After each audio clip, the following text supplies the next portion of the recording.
Welcome back, crew, to the Lucky Die in Kino. Previously, Greff asks his sister for help, Ivoris foresees a bad situation, Kels hears cries for help, and Suvi cares about the rats. Saying goodbye to Baskin, the crew take a small boat into the chaos surrounding the Moor of Clarity. Once breaking through the barrier, the crew finds themselves within a tunnel with a guardian that pleads with Suvi not to destroy his life's work.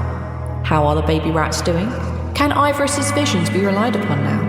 And why would the future need to fight the gods? I guess you're about to find out. Welcome back to the Lucky Die in Kino.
We find the four of you on the beach. What do you want to do? Beach episode. I think my magic is not working here at all, so I don't really know what to do. But yours seems to be working sometimes, at least. Right? Fox? Yeah, Sometimes is putting it lightly. Yes. I'm not sure. I don't think Ivoris had an issue at any point. Nope. No. He did his future vision and that was it. So, Ivoris, I think maybe you will take care of the magic stuff. What can I do that is not magic? I can't really do anything. I'm very concerned. You any good with poisons? No? Not really. Or, well, maybe. Mushroom poisons, I suppose. Natural poisons. Mold. But that takes time. Right? Yeah, we kind of, well, maybe we need something a little bit faster. Just, I'm thinking here, because with the magic and everything, it's a little funky. But what if we put our heads together and maybe try to figure out some sort of poison we can throw on Greff's sword or something like that? And Now, they are undead. I'm not going to say this in character because I fucked this up and I'm not going to be the one to be like, oh, undead can't be poisoned. But they can't be. The cleric's poison. The cleric's an undead. You what, sorry? The cleric's undead? No, but but if we fight anything along with it, I mean, there's a theme, He'll right? probably be undead. Right. I mean, kill the caster. Everything else kind of. Yeah. I'm just saying. I've been told before that I was dumb, so I just wanted to. No, I get that. You just wanted to let us know that we were dumb. Okay, fine. Fine. Just wanted to remind you if we were fighting. I think putting poison on my blade is a splendid idea. I mean, if you get in the mind of Greff's going to go smack the shit out of the caster first, I feel like. I feel like getting into Greff's head, that's what he would do. Mm-hmm. Correct me if I'm wrong. No, you're very, very close to the truth. Yes. Yeah, so I mean, throw some poison on there, bing, bang, boom, you know. Okay, so I guess we are looking for ingredients for poison. Wait, oh my god. Sure. Yeah, No? this is a fucking chaos island. There's got to be some crazy-ass plants on here that we could use. Ooh. Aha! Sure. Make a survival or nature check. Abso-fucking-lutely. Both of us? Yep. Okay, let's see. All right. Anyone else who wants to be helping? I do believe, yep. I'm not great at it, but I do have points in nature, so I'll help. Greff's just along Sure. because this sounds exciting. Because it's not magic. It's science. Mm-hmm. We're doing all right. I mean, yeah, like, these are good rolls. I'm not disagreeing. For those of us who are in the audience and not looking at the Roll20 chat, what did you guys roll? Arch, what did you roll? 14. On what? I did a survival. Okay. Suvi? 23 nature. Greff? 25 survival. Ooh. And Ivoris, did you roll anything? 21 nature. Oh, damn. As you kind of like wander into the foresty area a little bit more away from the beach itself, you find that on the kind of like the north side of some of these trees that there is this brilliant blue, almost cyan kind of looking mushroom that's growing on the side of the trees themselves. You can see that they have like this glowing like red edge to the cap. And looking at it, these are definitely the colors of like, yeah, this isn't good for you. These are definitely, And you kind of like, when you go close to them, you see that they kind of do this little kind of like thing where they look at a tiny amount of spores into the air. Another sign that this is probably not good for you. Okay, right. For the two survivalists, you find this kind of really thick vine that's covered in a lot of really sharp thorns of a variety of different colors, kind of like your reds and your yellows and your very, very vivid greens. You can tell that when you step closer to them, they begin to move and writhe a little bit. And they just seem to, as you approach them and like, let's give this a shot. Let's put a stick near it so that we don't hurt ourselves. You see them just kind of like shoot up, and you see that the stick gets sprayed in like some of these thorns that come off, and they leave this kind of like dripping purplish goo behind them, which, yeah, looking a little bit caustic. Okay. Oh, look, we found a mushroom box. Look, We found looks some very- weird-ass vines. It looks very poisonous, don't you think? Perfect for what we need then. Right, Greff, your sword? Oh, Well, we might want to bottle it up first and wait until later. yeah, it's 3 days. Oh, okay. I nicked myself on this thing enough already. Let's not invite tragedy. Suvi looks very scared. I think we should look please be concerned that our sword master is hurting himself on his sword every few days. Do you know how much sword there is to hurt myself on? There's 2 of them and they're both really big.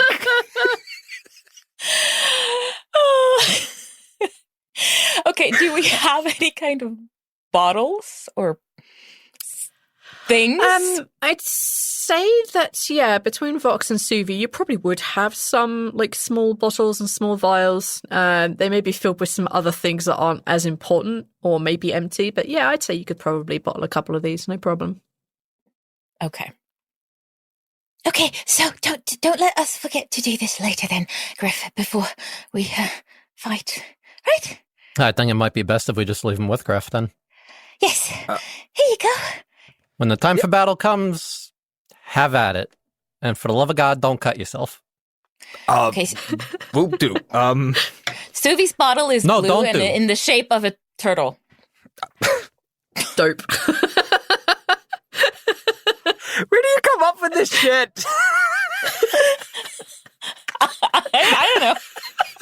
It just occurred to me. Comment with blue mushrooms, dude. Of We don't course, fucking she know. wouldn't have a normal bottle. She would have cute bottles. Yeah.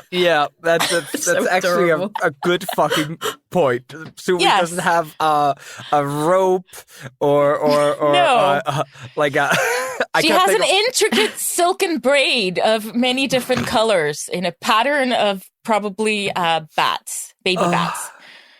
Could have Yes. fucked yourself on armor a long time ago. No, you were like, armor or look at how cute these glass bottles are. Yes, exactly. I am just realizing that I have forgotten that I am a giant snake with poison. Oops. Yeah, but I respectfully, you got some good poison, but this is an island of some wild shit. So who fucking knows what this is gonna do, you know?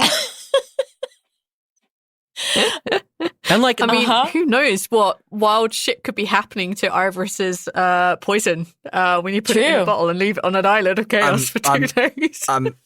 Like, If you want to milk yourself for poison, Ivoris, I'm not Okay, going to tell don't. you not to, but, like, I prefer if you did it in private. I did not need to hear that at any point in my lifespan. Thank you. It's literally what it's called. That doesn't mean I want to hear it, bro. Okay, Suvi hands Ivoris a tiny brown glass bottle in the shape of a squirrel, and he can do whatever he likes with it. Fine, I'll find somewhere There you go. private. And he goes behind a tiny tree. It turns into a giant snake that you can clearly see behind the tree. Where did Ivoris go? I can't see him. Wow, he disappeared. Holy shit. Yes, he did, didn't he? At least, the bottom part of him, I suppose. We're gonna Fox, fucking die. Hi. Name me a no, you're not this time. Name me a small woodland creature. A small woodland creature. Does it have to be real? Yeah. Okay. No, fuck it. I mean, it's Wolpertinger. Bikram. Make up what you want. You asked. And you Yeah, said fine. it doesn't have to Suvi, be. pick me a color. Sorry, what was that? Pick me a color. Does it have to be real? Yes. Yes, it does. I'm sorry. Purple. Purple is a color. Oh, purple. Okay. All right. So once Ivoris has returned back to possibly his non-snake state, you see rustling some bushes. You see this kind of like dark purplish form. It's probably not much bigger than a bunny, and it appears to have like kind of antler-looking things on its head, and it has like really big sharp teeth. And it hops into your path, as it is a purple Wolpertinger is there standing in front of you all. Hello, what's your name? It looks up at you, and it just... Yeah, you both speak animal, right? Or woodland, whatever it is. I don't know. That would require a spell. Druidic? Oh, druidic Oh, we okay. speak, yes. Druidic, yes. Yes. In common, the creature says... Oh. The creature says, "What are you all doing here? These are my forests." Oh, apologies. We're just passing through, I think. Suvi looks uncertainly. We're here to defend your forest. But I have the best defenses. The vines of wrath have in fact already begun to stop your path, have they not? And you see the bunny, you see the Wolpertinger kind of leaning back, and you see like one of the antlers begin to twitch in the direction of Greff and Fox. Stop that. Stop what? Stop trying to No, impede my I'm not path. going to stop it. Go! Stop. Go from these forests. I will protect them. Stop trying to impede my path. Oh, but you see, we are not trying to harm anything here. We're just, yes, like my friend Foxy was saying, we will try to protect if we can, but at least, of course, not harm anything. If we pretend for a minute that I do not know of this threat, which obviously I do know of, what threat is this? Just to make sure we're talking about the same threat. You know, the world-ending one, big spooky person that's trying to kill the gods, came here a couple times apparently, killed some of the gods apparently. Yes. That one. Yes, that threat. Yes, I know exactly the one that you speak of. Yes, they are a very big, tall gnome. Oh. Right. Very big, tall. No? And they have bright purple hair, and they have fangs the size of small deer. That sounds very scary. Were we aware Yes, of they this are. description? Terrifying. Is that an Suvi's now accurate description really of Kels? I'm going to say for the three of you who have kind of like maybe vaguely seen Kels. No, this is not Kels at all. Okay. Kels does not have teeth the size of small deer. I mean, Suvi has no clue. That's fair. Okay, that sounds very, very scary. Right. So if we, or since we are possibly fighting this threat, is there anything you could tell us that could possibly help us do that? Or, assist? From one natural being to another. Yes. The great, I should probably... Yeah, this is where you tell us it's immune to poison, V. The undead, I hear they are immune to the poison. Right. Yes, I will allow you and your friends to assist Turlock the Great Wolpertinger. I'm sorry. That's a very nice name. Are the vines still creeping closer to Greff?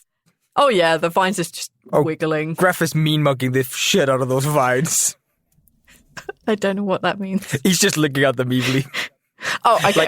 Glaring. Glaring, thank you. Okay. All right, yeah. I'm sorry. What was your name? I didn't catch that. Turlock! I am Turlock the Great Wolpertinger, protector of the Chaos Forests, adventurer of the lost mines. Oh, okay, hold on a second. I'm writing this Crusader down. of nature. Lost mines? Wait. That sounds very scary. What are lost mines? Whose mines are lost? What's going on? Turlock? I protect the mines that are in my forest, near where the mountain breathes fire and smells most foul. Just, Turlock, since you seem like such a great and upstanding figure in this forest here and of this island in general. I allow you to speak to me. Continue.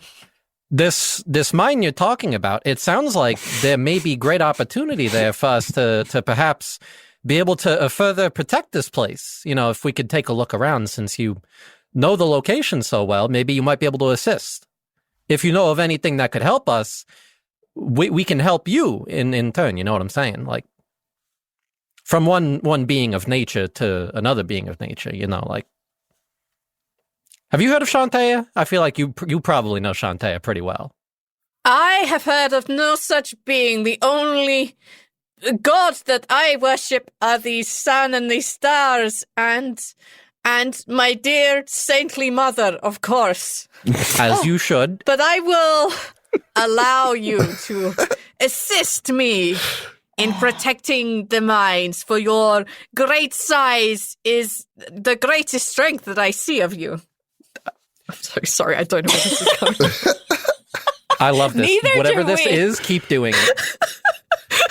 If you would be so gracious then to lead us to this mine, so that way me and my companions might oh Jesus, I started copying your accent. I don't know what this is either, dude. Go with it. It's fake, I don't know, fake French Russian? Yeah, that's what it is. It's some sort of like Eastern European type thing. It's really bad, Daenerys. It's okay. Let me retry that again without copying the accent, because my brain started doing the thing.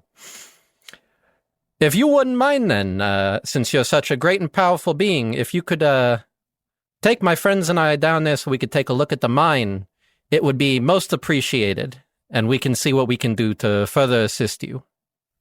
Oh, mine? I thought they said mind. I'm very confused now. No, mine like the underground. Okay, so what is there in this mine? Oh, great Turlock of the forest? I didn't quite understand. I like you, and I will allow you to shorten my name to Turlock the Great. Oh, good. How gracious.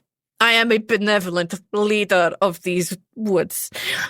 Near where the mountain belches fire and smells most foul, there is a mine that runs into the mountain itself and up until you see the stars lighting up the crater from below. That sounds gorgeous. Yes, it does. So there is a mine at the foot of the mountain that leads to the top of the mountain. Yes? Yes. Oh, great, Turlock the Great, Bulbatinger of the forest. Right. How did you manage to make the name longer? You see Turlock She's just like anxious, nod its all head. right? She's anxious. She does that stuff. Oh. You see Turlock just like nod appreciatively and then like fall back onto all fours and like begin to like jump off in the direction of the mountain. You can choose to follow if you want, or you can let this chaos creature continue its day. No, we're going towards that mine. I want to see what's there. Are you sure this isn't the time for us to teleport directly to the place where the Kels and... We still have time, Ivoris, right? This is I a guess. woodland creature, and I've never seen anything so fascinating. We have to follow it. I mean, I was more so going for the fact that we could probably get some, like, assistance out of this of some sort, because let's put it honestly, we're kind of fucked right now, so, like... Yes. You think that thing can help us? And Greff, like, kicks at the thorns it slowly had been building. Greff, I wouldn't. You see Turlock the Great continue to bounce forward, and then he stops. He twitches one ear. You see the antlers kind of twist, and you see his head look back at the four of you, and it's like, Turlock the Great wishes for you to continue following, or he will leave all of you behind, and continues bouncing forward. He has no reaction whatsoever to the thorns, Greff. Okay, let's go. All right. Listen, just humor us, okay? Just let's go. Well, it's taking us towards the volcano. If I understand correctly, the summoning circle is there, so this is a win situation. We have something to do. Seek every advantage, something like that. Yep. Mm-hmm. Know your enemy, know your battlefield, all that good stuff.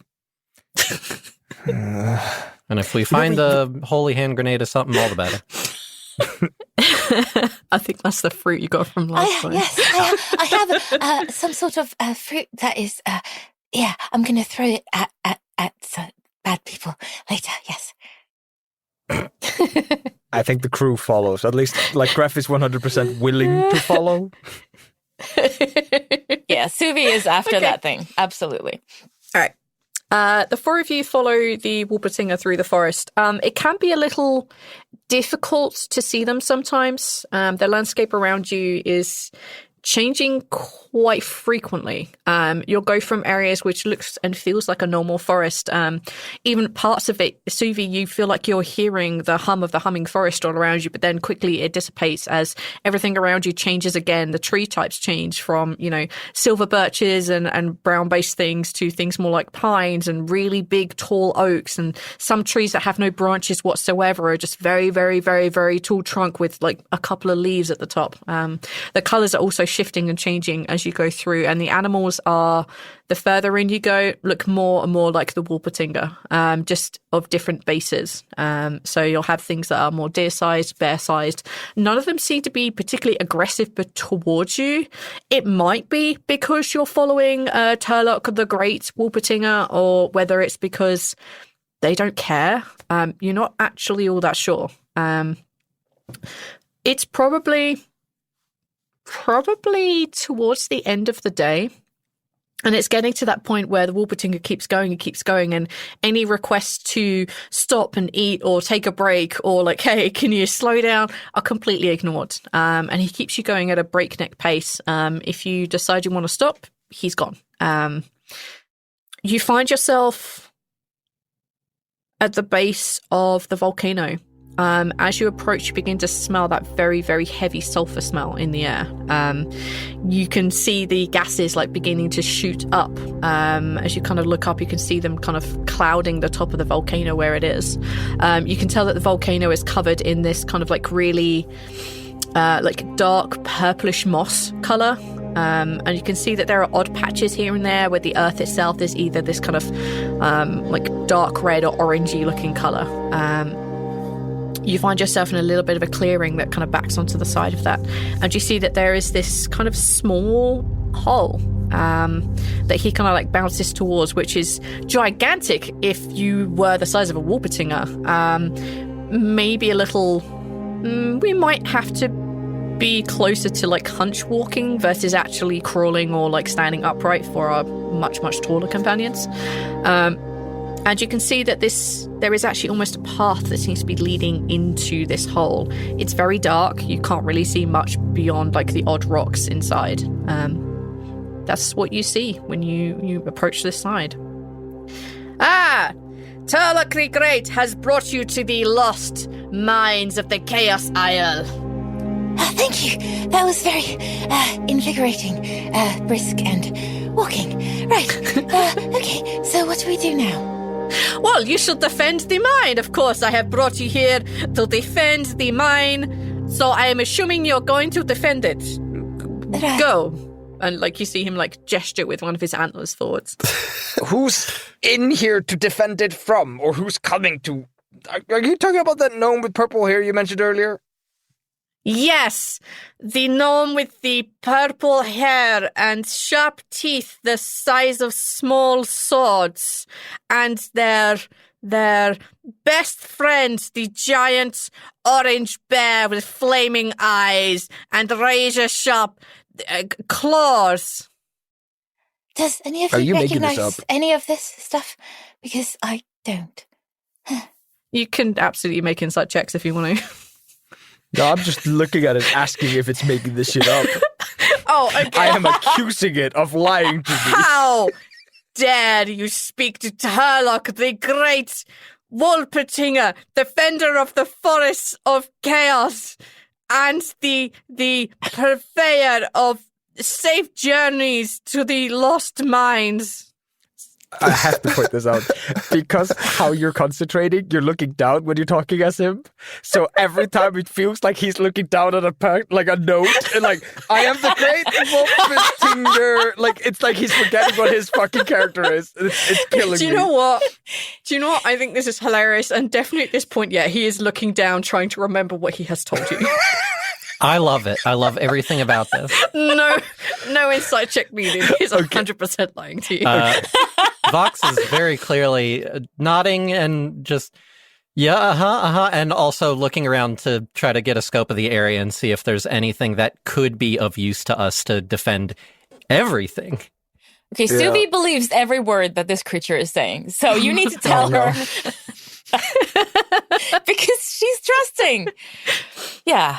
Because your companions, they must leave. You, I believe that, points at Suvi, I believe that you could be of great help to Turlock the Great. Right? Wolpertinger. I'm never going to remember that fucking word. The Great Wolpertinger. Inside the mine, it leads to the crater lit by the stars from below. It will take you there, and you can help me defend the stone circles made of the brightest gems. You like gems, don't you? Purples and silvers and whites and greens. So what Yes. is it you actually need help with? I'm sorry. Did you I'm so listen? sorry, It's Turlock totally the Great Wolpertinger. I'm so sorry, but I don't quite understand what it is you need our help with. But I'm perfectly willing to help you if I understand what we need to do. You can assist me in protecting this lost mine from the great gnomes and the giant bears. Yep. And yes, see, you are coming to understand, Turlock the Great. Things are much better when you do not question me. And the fire elementals and the skulls that roam and watch and whisper. Oh, Well, we can't have any of that. No. right. It's taking every ounce of willpower for me not to just pick up Turlock the Great Wolpertinger. Don't you dare. It's an idea. This is our new friend, okay? We're best friends now. Who could use a piggyback ride to wherever he's talking about with the gems?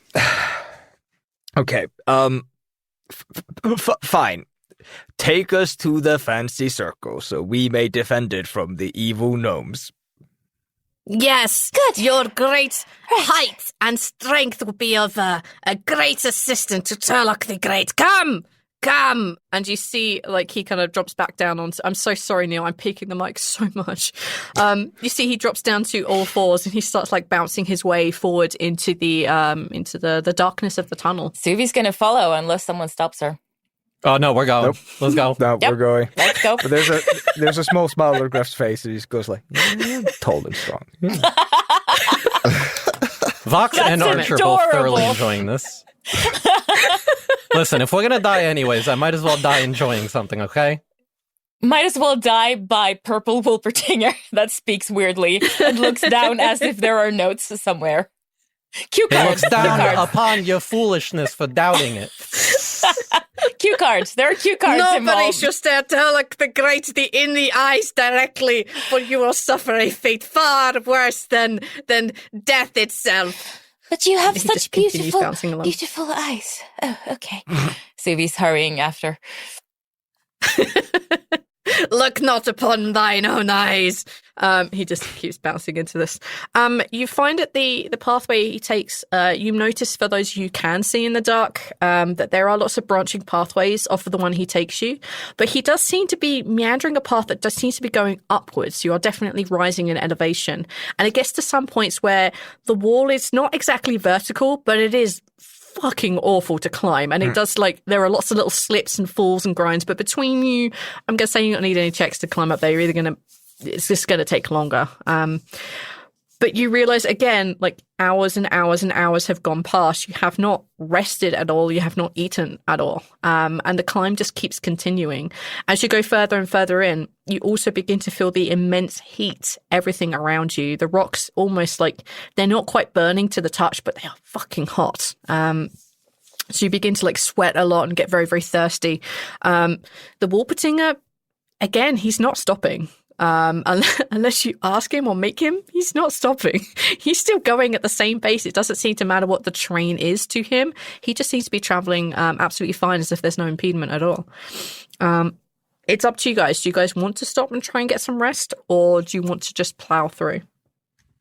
How long has this been going on now? It's been climbing. We've been About climbing 6 hours. 6 hours. Oh, dear. Okay, so basically it's in the middle of the night now because it was evening. It's like 2 or 3 in the morning. Yeah. Right. Okay. Okay, so we've been going for a while now. Is Turlock the Great Wolpertinger? Maybe would there be space for a little bit of a break? Perhaps my legs are sort of short. Turlock the Great Wolpertinger turns around. He actually raises his head to look at you, and he stands on his hindquarters, gets as high as he can. You can see that the antlers have seemed to almost be growing in front of your eyes, and he says, Turlock the Great has far smaller legs than you, and he is continue striding forth. Yes. But Yes. I am a great and benevolent leader, so I will allow you to take a short rest if you wish to have one. Right. Do we want to do that, or just Suvi plonks down. just sit down for a few minutes and just catch our breath? Couple of seconds wouldn't kill anybody. Come on, let's try to find a nice, soft piece of lava rock to lie on. Again, we can teleport at any moment. Just a reminder. I'm picturing Ivoris at the back going, yes, I have said this like 15 times in the last hour. I'm sick of this now. He clearly just thinks this is a distraction from us getting to the place that we know they're going to teleport for us to ambush them. Yes. I think Suvi and Vox are very enthusiastic about this for some reason. We're in a place of absolute batshit crazy wild magic. Which is why we should not be roaming around it. We have a should go guardian, though. We somewhere. have a guide. Way better than if we just went off on our own. I am not a guide. You are following me like the employees that you are. Right. We have a distraction is what we have at this point from Ivoris's perspective. Okay. Am I misremembering or misunderstanding? Is the teleportation rune not somewhere close to or on the volcano? Yeah, it's like north of the volcano. On top of it? Or... Nope, just north of. Okay. All right, thank you. It was basically on the other side of the island from where you were. Yes. So we'd still have to do this climb after we teleported? Yeah, okay. To get up to the volcano, yeah. Or you could do the idea of potentially ambushing them where the rune is. Right, yes. But we still have, 2 days? You did, but you spent an entire evening and a day climbing, so... So we have a day. We have a day. Yeah, basically a day. Yeah. It's a big, lots of question marks because Ivoris's future visions are basically petered out at this point. Like, the same with any vision checks. The future may not exactly be what you think you see. So there is always the who knows. Who knows what you've changed? Maybe you're following destiny, maybe not. Oh, wait, no, you can't be following destiny because she's not allowed to interfere. We're following Turlock the Great. What you mean? Yeah. You're feeling Turlock the Great. Uh-huh. So Turlock the Great, his version of a short rest is you can get a long rest. So you can hit your long rest buttons if you want. Okay. I don't... Did we expend things? Yes, we did, didn't we? We did because we were Yeah. testing magics. Yes, we did. Mm-hmm. Turlock the Great Warpetinger wakes you up fairly briskly. It'll nuzzle against some of your noses, a thorny antler head in the side of some others who seem a bit more reluctant. He continues leading you up, and it's another couple of hours. And that's when, kind of almost all of a sudden, you see that there is this kind of warm, glowing light at the end of a tunnel as you turn a corner. And as you follow the Warpetinger forward at a very brisk pace, you find that the tunnel kind of opens out into a very large, it's the crater. And you see that there is this magical stone bridge that seems to be floating from the ledge that you find yourself kind of on over to the middle of the crater itself. And you see that there is a patch of floating earth. It's covered in grass, which is kind of this orangey colour. And you see that there are lots of small woody bushes in there. And you can see that there is this large tree, which is kind of dead to look at. You can see there's nothing growing on it. There's no leaves. It's just old, dried up bark. And in the center of this weird little island that's floating in the middle of this crater, you can see that there is what looks like a very large a very large onyx altar. And on this altar, you can see that there are many bright gems that have been encased within it. So you can just see the tops of these brightly coloured gems, which seem to be all glowing, a variety of different colours. And you can see that they've been inlaid in a circular pattern. You can see that etched on the top are all these strange glyphs and runes that seem to be overlaying each other. It doesn't seem to be any real pleasing pattern to look at. It's just lots of lines, which some of you who know a bit of magic, that maybe that rune, but that doesn't look right anymore, and it's overlaid with another one in a non-pleasing to look at way. And they all seem to be glowing this very faint greenish blue colour. Okay, that's very scary. Okay. Right, that looks very scary. Okay. What do we do now?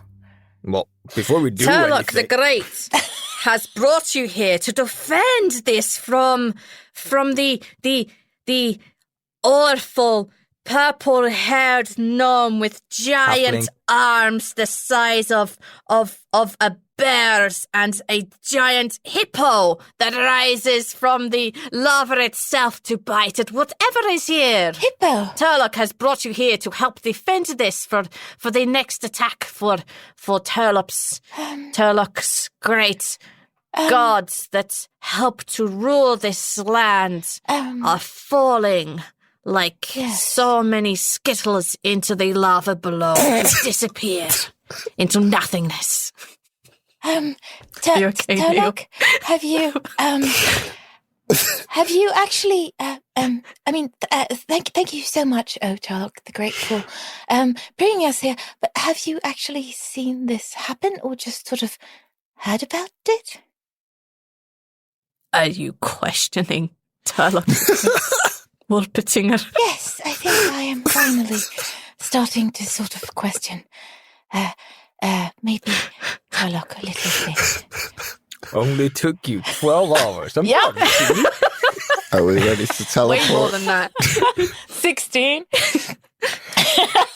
Turlock, the Great Wolpertinger, protector of the forests, Yes. guardian of the lost mines. Turlock believes the whisperings in the leaves of the chaosed forest, that there are beings Yes. that come to this place and make the great gods that you worship fall into the lava. Yes, I believe you are right, Turlock the Great Wolpertinger. So yes, that's you've heard it from the forest. I like that. Forests can tell you things, can't they? It's very nice. Yes. If you listen, and you see that he looks up into the air and like waves one of his arms up. If you listen to the whispering grass, and you listen to the mutterings Yes. of the bushes below, and the humming of the bark and the leaves, the forest and the earth can tell you much. Yes. But much of it, like what comes out of most people, are lies. Right. For they too have their own agenda. Right. So, what's your agenda, Turlock? The Great Wolpertinger? To guide safely through my forest those who visit. Yes. Good. Right. Great and mighty Turlock, if I, as a humble servant, could make a request of you. Turlock the Great will hear your request. Continue. We four are very powerful beings. We will do our utmost to try to protect this island, protect this place. However, we have a plan in place, potentially to be ambushing our great foes at a place, a secret location we have discovered where they will be teleporting in, where they will be arriving here. But we can use Turlock the Great's power, and as we saw, you have a great many friends. If you could rouse your friends to our aid and join us in this ambush, it would be a great and mighty battle for all of us. Yes, that's a very good idea. The bards will be singing your praise for generations to come. The bards already sing the praise of Turlock the Great Wolpertinger, protector of the forests. But imagine in a war. There will be new songs, Turlock. New songs. You think this about guy you. has friends? We saw a whole bunch on the way here. Whether or not they like them is another story. But Yeah. He seems to- Everyone has a friend they don't actually like, right? Turlock thinks very highly of himself. Just put it that way. I think very highly of person Turlock. over there. I like Turlock. He's great. Yeah, Turlock is amazing. Turlock the Great Wolpertinger, protector of the forests, guardian of the lost mines. He will ask his friends for assistance in this location, the circle of teleportation, the area where things were not, are now to be. Yes. You wish to create an ambush for this worship slayer. Yes. To right you. Ivoris, go ahead and tell him where it is. Turlock the Great, of course, knows where this is, but in case he didn't, where might this be? Go ahead, Ivoris. Yeah, Ivoris tells him as much as he can about whereabouts it is, but I think that, Yeah.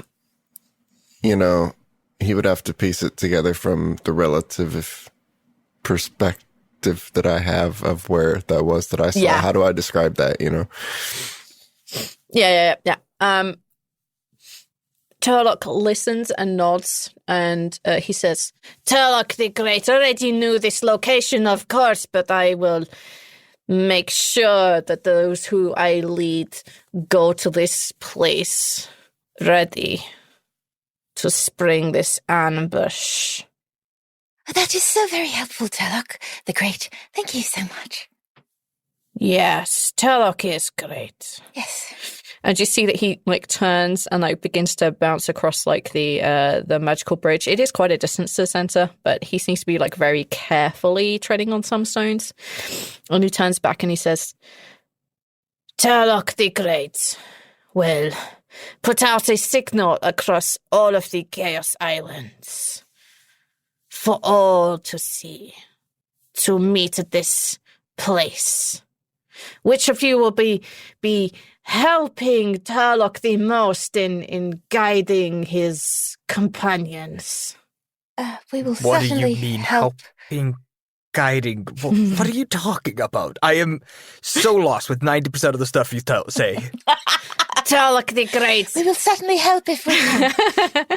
Turlock the Great has a way of seeing the entire island from this altar dedicated to chaos and darkness. Oh, that's... Okay. You too can see through the eyes of chaos. Please show us how. Right. You see, he just begins to jump a little bit more earnestly across this stone bridge to where the island is in the middle of the crater.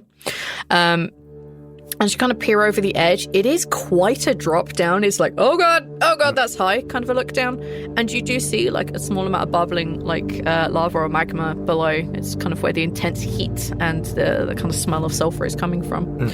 And yeah, you see him bounce across, and the closer that he gets to the island, you see that he becomes this more vivid, brighter purple, that it almost begins to glow. And the second that one of his front paws lands on the island itself, you see that he suddenly turns into this very tall creature, this very tall being. You realize that he has turned from a small Warpatinger into what looks like a very large stag-like creature, just that happens to be very brightly purpley coloured. Thank you for humoring me. And you see that he... You're welcome. You see him turn his head back, and he says, Turlock the Great, come join and help me control all that is chaos upon this island. Okay, so I need to know, is this bridge like the Lord of the Rings bridge without any railings? Oh, I love that. Oh my god, that visual. Thank you. Yeah. Okay, so... I didn't know I needed this. Okay, so I'm going to make my way over, but could you all please follow? Because this is sort of scary for me. Yeah, that bridge Suvi's looks very very scared. dangerous. Very scary looking bridge. Oh, I'm all for this. Let's go. I'm right behind you. Okay, right. Okay, so Suvi very carefully sort of starts treading over the bridge. Greff walks behind Suvi, ready to catch her if she decides to fall. Thank you. But he does say, before they start walking, Suvi, how often have you fallen over just walking in the last 3 weeks? Suvi does math in her head. Maybe 20. Wait, the answer's not 0? 26, maybe? Do we have rope? Should we be... Oh boy. All right, let me just hold on to your shirt here. Okay. Yes. Yeah, let's get going. Okay. Yes, okay. We're good. Right, good. Yeah, Greff just kind of looks back at Ivoris and just fuck? Kind of, really? This is not safe. This is not safe. This is still Nothing not we're doing safe. here is safe. Nothing we're doing is safe, Ivoris. I can't revive you if you fall in that. Once you're in there, you're in there. I can't do anything about this. So Lava doesn't do that much damage. We'll be fine. maybe Yeah, rope. it does. I think we're over now, aren't we? Basically, Yeah, we're across. across. Yeah. You're not going to require any dex checks. It's not a beam. I'm not going to be that cruel this time. I think I've had my fun making y'all do beam-based puzzles. It's just basically one of I those think we're done with that. Mines of Moria types bridges that always freak me out. Yeah, they're just a little weird. But yeah, that there should be no real chance of you falling over. And if you do, you're not going to fall into the lava. You're going to fall down. That's just kind of early. You make your way across to the island. As soon as you step foot on there, each of you begins to hear like either voices that are whispering at you that are slightly... You'll hear voices whispering to you that are in a language you may not necessarily understand. For some of you, you'll hear music. And for some of you, you don't hear anything. But you sense that there are eyes that are watching you. Like you are being intently observed. Every movement, every breath, scrutinized by some unknowing, all-knowing being. You all have a very strange and weird reaction to being on this island. And none of them are really comfortable. So I'll leave it to each of you to decide which that might be. Your choice, dealer's choice. As soon as you do step onto the island, you also notice that the onyx altar that is in front of you, the glowing of those runes that are placed seemingly randomly everywhere, they disappear. And you see one very large rune in the center, which at each of the pinnacles you see a differently colored gem, and there are 4 of them.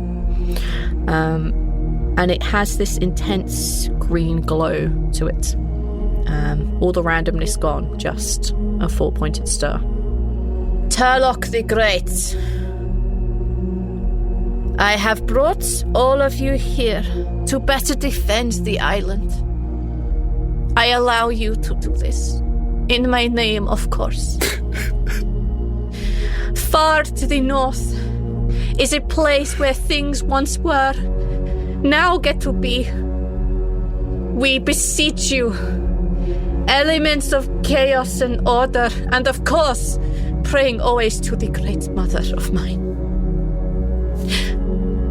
that we get to move the things on the islands, the plants, the creatures, the wind itself, the magic deep within the earth, that we get to see through each of these things. That my companions work at my behest, and they get to move these things, to create an ambush the likes of which nothing has ever happened before. You can go touch these stones. It's okay, go. Okay, so Fuck yeah, I'm going. which stone is the one I should touch? Suvi's confused. The one that calls to you the most. The color that represents your soul. Or the one that hums with a resonance that matches your own. Okay, so what are the colors? You can choose. Entirely your choice. I'm going to roll an arcana to see which stone resonates with me. You can entirely choose what colors you want. I will leave that entirely in your hands. As much as this is chaos for me too. I love it. This is I great. did not know this was going to be your guide. Well, I knew you were going to get one. I just didn't know what they were going to be. it's amazing. So thank you for that. Okay, so dark green, dark woodland green in the top right corner. Is there a top right corner? Sure. Absolutely, there is now. In the top right-hand corner of this 4-pointed star, there is this kind of dark woodland green stone. And it actually does hum at you in a melody that you do recognize as one of the 1,000 voices. It's just right there in your core. But yeah, you can go over and lay your hand upon it. Doing that. Vox, Hi. what have you got, bud? What color?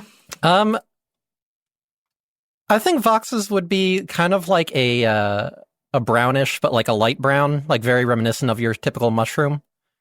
Like that beige, creamy kind of color. Vox, you hear, as you place your hand on it, you also hear a humming, and you would recognize that as one of the 2 childhood friends that helped you escape from your village. Oh, Ivoris. What color, bud? How about like a light blue teal? Top or bottom? Let's flip a coin. Roll a coin. Okay. I'm gonna roll a coin. Sure. Roll a coin. It's a roll a coin. You and I do this so differently, Neil. You're very sort of precise, and I'm just like, yeah, I'm just gonna pick one. That one. I like to leave it up to chance too, so that would be the second word you said, bottom. And that leaves Greff. I think Greff's color would be like steel silver looking color, and apparently Greff's the top. No. Yep, that makes you top left. Is Greff a top, though? Oh, you fucking bet your ass he is. When you put your hand on the stone, you hear the humming. You hear Adenloth humming. Ooh. That's all I got for you. It's just a voice I think you would recognize. When each of you lays a hand on the stone, as you hear the voice in the back of your mind, your vision goes completely cloudy where you can't see anything at all. It's just this bright orange glow. And then very slowly from the center outward, your vision begins to clear. And each of you finds yourself looking through the eyes of a creature. You look around you to your left and to your right, and you see that each of your companions. They look different, but you know that they're them. And each of you finds yourself in a form that has arms, be they made of wind or water or fire or earth. You look down and you see that your legs are almost completely disappeared, but they seem to be swirling in either earth, water, fire. And you look around and you find that you are standing on the edge of the crater above where your physical bodies are. And you can look down and see them very, very far below. You can even see a bright purple stag down there. Suvi, as you look about your person, you see that you are now in the body of an earth elemental. Yes. Fox, you are in the body of a wind elemental. Ooh. Ivoris, you command a water elemental, and that leaves Greff with fire. That's so cool. That's very cool.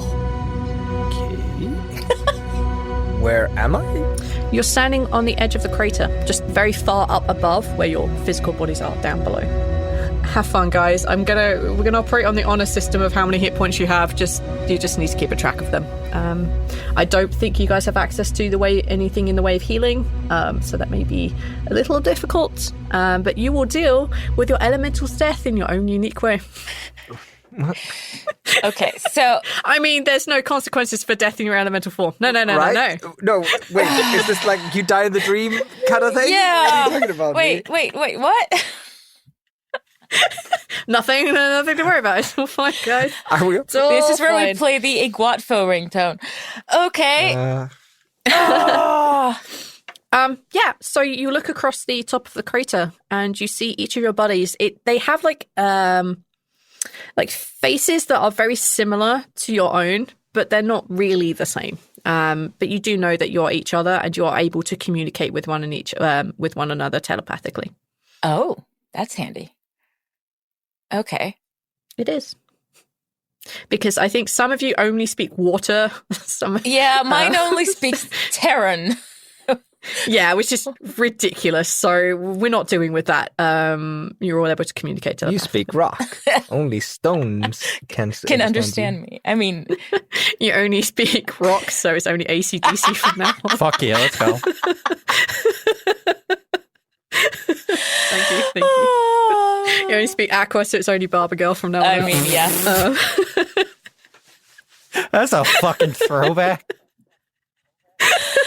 And now it started playing in my head. Thanks, V. You're welcome. So this is where you find yourselves. You can, from your extreme height, who am I designating north? Could Suvi and Greff, please make perception checks, please. All right. It is using your new character's roles because you are in their physical. Okay, pass the perception 10, which means I get a 0. Yeah, mine Alright. is also 10. That means you also just get it's just a flat D20 roll. Yep. Hey! Oh. Jesus Christ, these rolls. Oh, I'm Okay, gonna get my ass whooped in a fight. Yeah, you are. So, Suvi, what did you get? I got an 8. Okay. Mhm. And Greff, what did you get? 19. Okay. On an 8, being that you can see north mostly of the island, you spot that it's really short from here to the sea from where you are. There's like not a lot of like beach below you, and there's mostly just like sheer drops of cliffs from what you and Greff are able to see on your elemental forms. You notice that kind of off to the left that there is there's like some trees and like some sand, but that's all that you really see. Greff, you spot this kind of faintly glowing rune. It's glowing very faintly yellow, so it's kind of easy to get lost amongst kind of like the sand in that area, which in this northern part of the island is kind of yellowish in color versus the black that some of the other sand that's around here. Yeah, that's really all that you spot right now. You and all four of you would notice that it's probably midday at this point. There's a lot of walking and climbing. Okay.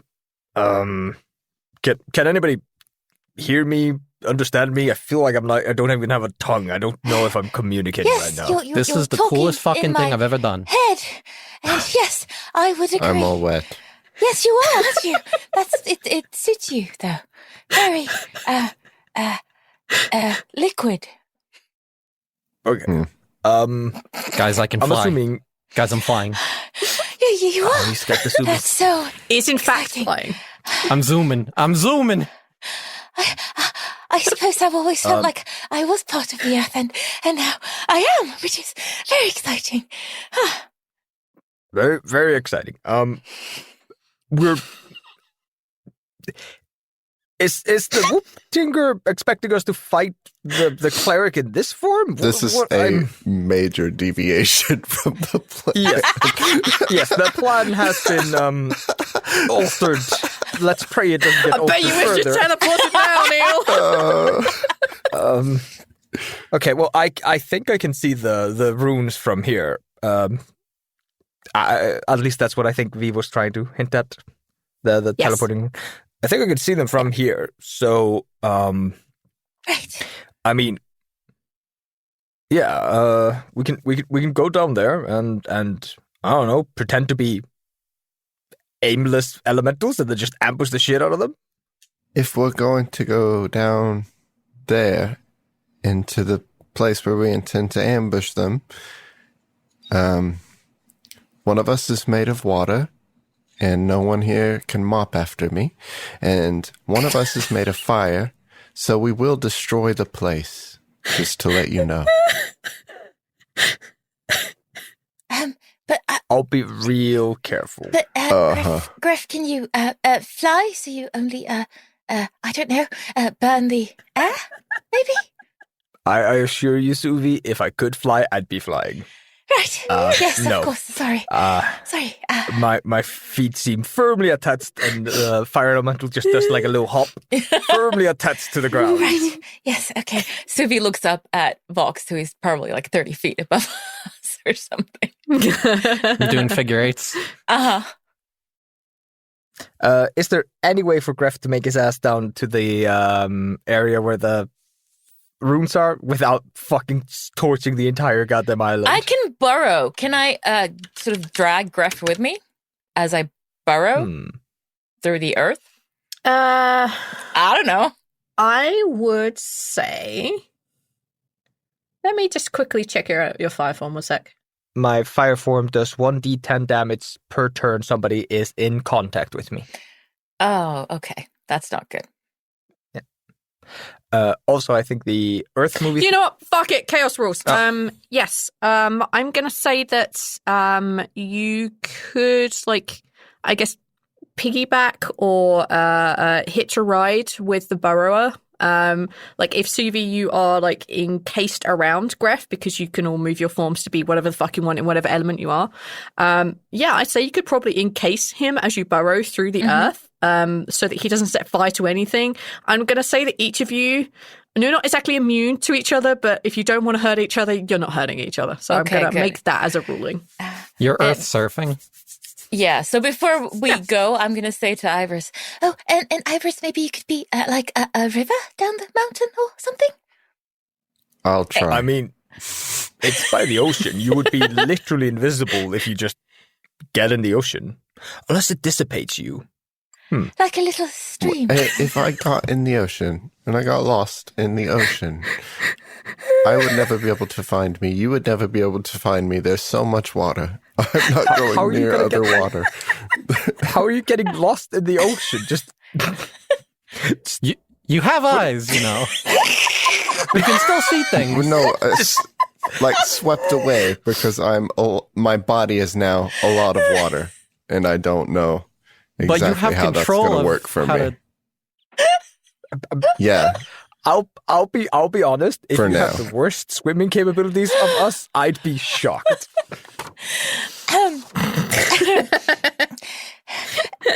I'm fairly certain you do have a swim speed. And a Yeah. sort of awareness of where your water Guys. ends and other water Hey. begins. Yeah, Neil here. This is Ivoris being pessimistic. This isn't Neil looking at a stat block. I could probably swim. Good. Neil hasn't even booted in the stat Oh block. my God. No, Okay, Ivoris, well, just be a stream and then stop if we hit the ocean. Okay, come on, Greff. All right. Second idea, puddle. Okay, let's go. Let's go. Greff is taking it on the chin that he has been turned into a fire elemental and he's not excited about it. I love how the two druids are like, yes! Yeah. The two non-druids, fuck no. By flight, by paddle, or by fiery earth surfing, you manage to make your way down to the beach. It does take a little while, even in your beautiful new forms. It is still quite a distance. And you find yourselves down right by where the rune is. The rune is on a very large rock, which is on the beach. This kind of large flat surface, which is kind of dark grey. And you can see that it is indeed faintly glowing this kind of yellowish colour. For Ivoris, this is pretty much, it's the right rune. It is what you saw. It's not 100% exactly where you saw it, but your visions are getting a bit iffy now. But this is roughly where it said it would be, so it is here. You see that the beach extends off to your right as you're looking at the sea, and it is this kind of pale yellow, kind of sandy looking thing. A couple of big rocks here and there, a couple of crabs meandering around. Off to the left-hand side of this rune, you can see that the trees begin, and around them they are all kind of these palm trees, and you can see that there are these coconuts up in them. But the coconuts aren't on what they're supposed to be. They're very different coloured, and you can see that they're shaped kind of 4 times bigger than they should be, and you can see the tree is straining to keep them up. It's a little different. And directly behind you there is the kind of purplish moss colour of everything that's kind of on the volcano itself, and you can see in patches that there is dark red earth. That's where you find yourselves. Okay, and we're sure we don't want to destroy the rune before they arrive, so they don't actually arrive. I could possibly do that now in this form. If they knew that they couldn't teleport into the rune, then they would know that they were teleporting somewhere where their safe place had been destroyed. So they would approach a bit more cautiously. Best to let them arrive with their rune. You're probably right. I just not looking forward to this. Really? we went over this yesterday, the day before yesterday. We kind of want the element of surprise. Hey, element. Yes. Greff? You're fired. Hey! That'll work here. Would you like to come? I think the best plan here is for all of us to use our elemental powers To hide. in plain sight. Yes, that's a very And- good idea. Wait for them to arrive. The hope is that the chaos gnome will come and whisk away the Kels. And at that point, we can pounce on the cleric. Okay, I'm going to need a big fountain or like 30 cups. Greff looks over at the ocean again. The sea. Yeah. It's like, Oh, are we not hiding? Are we not hiding in the room? Is the ocean that close to the room? Yeah. So you have like a large, okay. big, like flat rock that's on the beach. Oh, okay. But yeah, it's like kind of like right next to the ocean. Gotcha. Okay. Like, you know, it wouldn't be beyond reason that like on a stormy day, this rock is going to get covered in seawater. I don't want to get lost in all the water, though. you're not You're not going to get lost in all the water, Neil. Ivoris feels this in the back of his mind. He knows the ocean is his friend. He will maintain. Iris, I think you'll be I can't do this fine. anymore. It's too funny. But I think there's a sort of beachy puddle over there. If you're scared to go in the water, you could go in that largish puddle, maybe, and hide. I can be a rock right next to it if you're scared. We just make like just a divot in the beach, and you could be a puddle on the beach. See, I already invented a beach puddle for Ivoris. Yeah. There we go. Okay, guys, I'm going to throw this out here. You're talking about tide pools. No, Literally it's what the you're talking about is beach. tide Thank pools. you. It's the beach puddle. That's what it No, is. it's a tide pool. No, Yeah, beach but puddles. I love Arch. I love beach puddle. This is Get in your character. fancy ass fucking English degree out of here. I am Hey! a fucking druid. Excuse me. I would like to think I know something about nature. It's called a puddle. Hey, English is my second language. Give me a break. And you're doing I fine. do like. Thank you. I do like that the two second English people are both like, yeah, beach puddle, beach That's a puddle. great word. Two and then I'm words. the one that has to come in and go, guys, come on. Buddy. And be all nature knowingly, I say at the druid as another druid. Anywho, All right, yeah.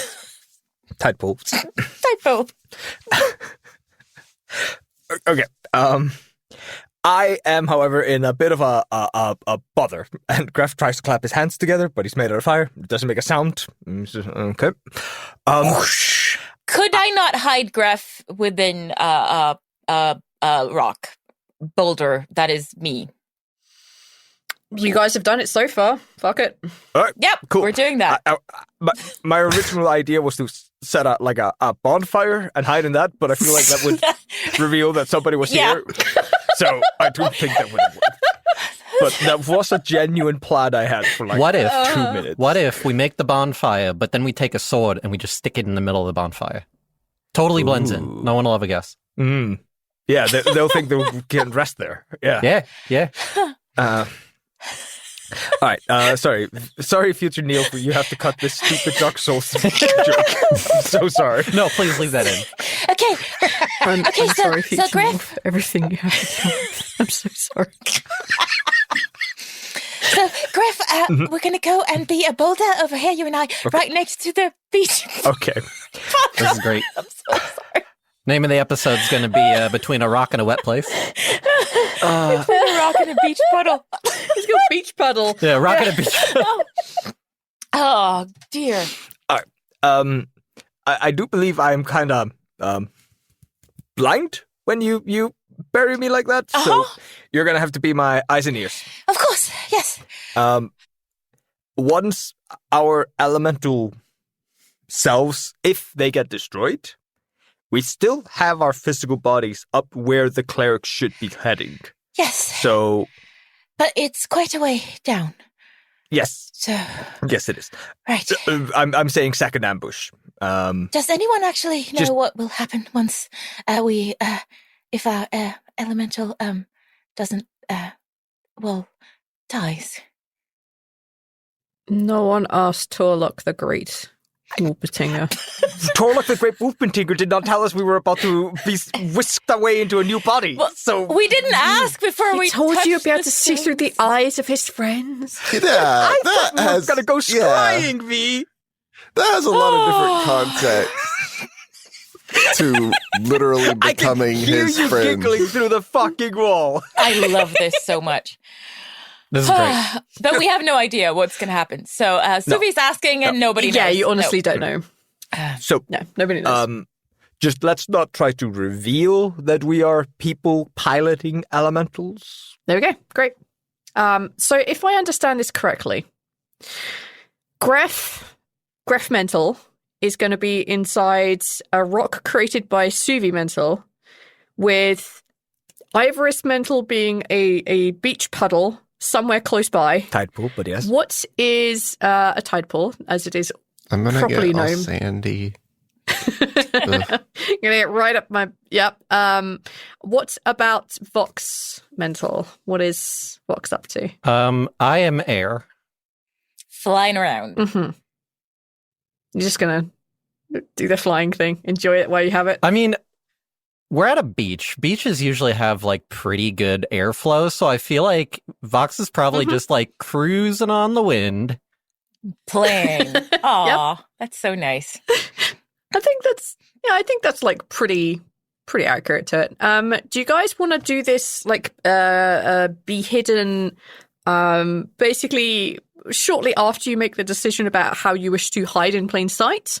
Or are you guys wanting to explore a little bit more, see if you find any other companions that could help? Are you going to go plummet the depths of the earth to see if there are any other hidden mines, or experience the volcano, or fly around to see if there's anything else, or plummet to the bottom of the water and see if there's a hidden kingdom like Atlantis? I can't tell if you're being facetious or not. I can't tell either. I am merely putting forward ideas. I'm not saying any of them are true. I'm not saying any of them are false. I am saying it is up to you if you guys want to just sit and wait for the cleric who is definitely coming and question mark whatever else or whomever else may be coming with, or if you want to take the risk and explore the island and see what else may be How up are we there. doing on time? Where are we time-wise? Are we sort of at the 2-day mark-ish, or... You've had like an entire day since yesterday, and it's probably by the time you've gotten back down here, because again, it takes time to get down here, even with your much faster speed. Let's say maybe an hour or two before sunset, and they'll be coming either later today, maybe tomorrow, maybe the day after. Again, future vision is not going to be exact, so it's like give yourself some leeway. Okay, so do we wait here, or do we sort of do something else? I don't know. You do have the ability, it seems, to traverse dirt. Yes. At will. I can burrow. We have a couple of hours, I assume. Do Iffy, we, Ivoris? like- Does that seem right? It would be getting like maybe you'd have a couple of hours, but if you want to be sure, you probably want to be back kind of by the evening, like but like later in the evening. Like again, you know more about like Ivoris know more about the vision. Like it's definitely not as accurate as it used to be. And you thought maybe 2 days, maybe 3, but it could even be like now. You can never be 100% sure. But you think maybe a couple of hours. I'm sort of thinking, Wow. Vox, you can fly. Maybe you can see more. Sorry, Ivoris. I mean, yeah, I can go zipping around and check stuff out. Yes. Anything we want me looking for? Like, I don't know, maybe there are other creatures or things around here that would be interested in helping. Whooptiger thing did say friends, not us. Like I assumed there would be somebody else. I mean, yeah, I could go look for more friends. Just yell in my brain if something happens. Yeah. Okay. Meanwhile, Suvi, you have the ability to traverse dirt at will. Yes. Maybe there's something out there worth finding. And Ivoris, the ocean's a big place. Ivoris is in Don't his get lost. puddle. I guess. I don't know what exactly I would be looking for in the ocean. Anything that has an intelligence interested in defending the island. Okay. I think the only issue is that the island is on land. And that anything down there is gonna have gills. I can... I was literally thinking crabs. Yeah, but anyone can do that. Everyone's here. Oh, crabs are on sand. There's literally crabs on the beach. Yeah. Like, Crab. I can put a bunch of fishes inside my body and become a very big fish. And become a I could put the shark. most dangerous. I shark. could become a bunch of jellyfish. Yes! That's brilliant. Go find Let some me go jellyfish. Find some, I'm gonna go find some jellyfish. Dude. oh, fucking hell. I'm just gonna go over here where I'm not too obvious and try not to burn down the forest. I will admit I feel like I have the least chance of finding anything that wants to join us. Try not to make glass out of the sand, Greff, because that would be sort of obvious. Okay, we'll do.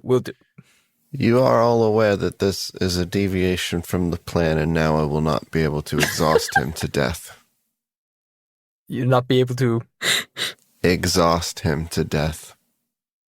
Arguably, we're exhausting in a different way, and then, if we have to fight ourselves, then we do more exhausting.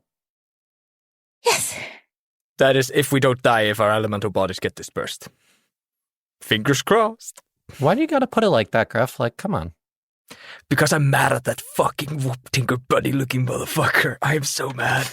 But he did this. This is incredible. It's so helpful. And yes, maybe he could have told us beforehand, but it was still very helpful. Yeah, there's like a... Yeah, There's a you grumpy can definitely fire read- thing. Yeah, grumpy fire. Like the crackling has a deep rumble to it of disapproval and annoyance. I'm gonna go stand on a rock so I don't make glass. Okay. Ooh-wee, look at me go. Be careful, Greff, because you could crack the rock if you're too grumpy. You could have Kaz carry you up into the sky and pretend to blend in with the sun.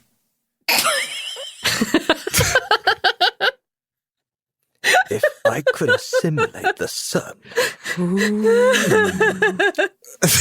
But I'm pretty sure. Cannot assimilate the Heavy. sun. But I'm pretty sure. Resistance is not futile. Yeah. That does Okay. give me an idea, but I feel like I would be ripping it from a very well-known other D&D media of perhaps just taking the very heavy and large earth elemental and just kind of making a meteor. Oh. You could combine yourselves together like that. I have no Oh my qualms. god, what if we combine Suvi and Greff into a literal inferno meteor thing? I fly them up and then we just drop them down. I'm sorry, Ivoris, I don't got Sure. anything for you.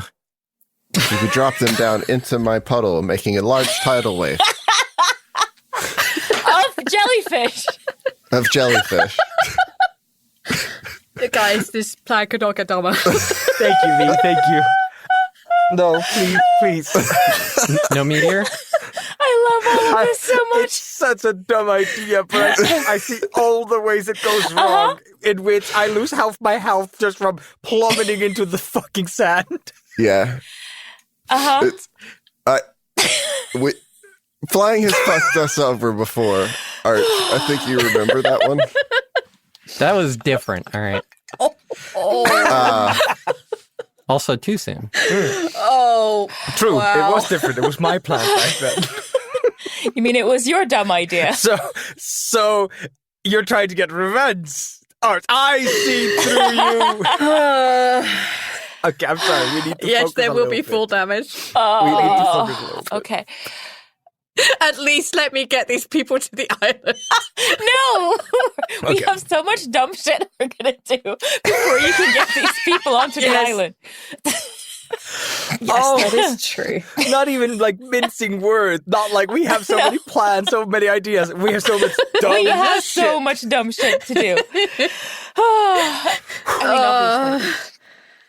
Okay, I think that was a sort of soft no on the meteor idea. I'm sorry. If you want to do a soft meteor, that is entirely up to you. I will not stop this plan. I just will not tell you how effective you'll find it. No, it's fine. I'll just go find more friends. I'm good at doing that part. Yes, okay. So I think the plan is that Greff stays here and lets us know if someone comes around, and then the rest of us try Yep. to find useful allies, I suppose. I guess so. Right. Here I go, flying away. Here I go, burrowing away. Gonna go find some friends. No meteors. Here I go, standing on a rock. Blub, blub, blub, blub, blub, blub, blub, blub, blub. I'm in the water. Oh my god. Who wants to go first? Roll off. Me. Yeah, does Greff find a friend right there on the rock? A crab, maybe. Rock friend. All right.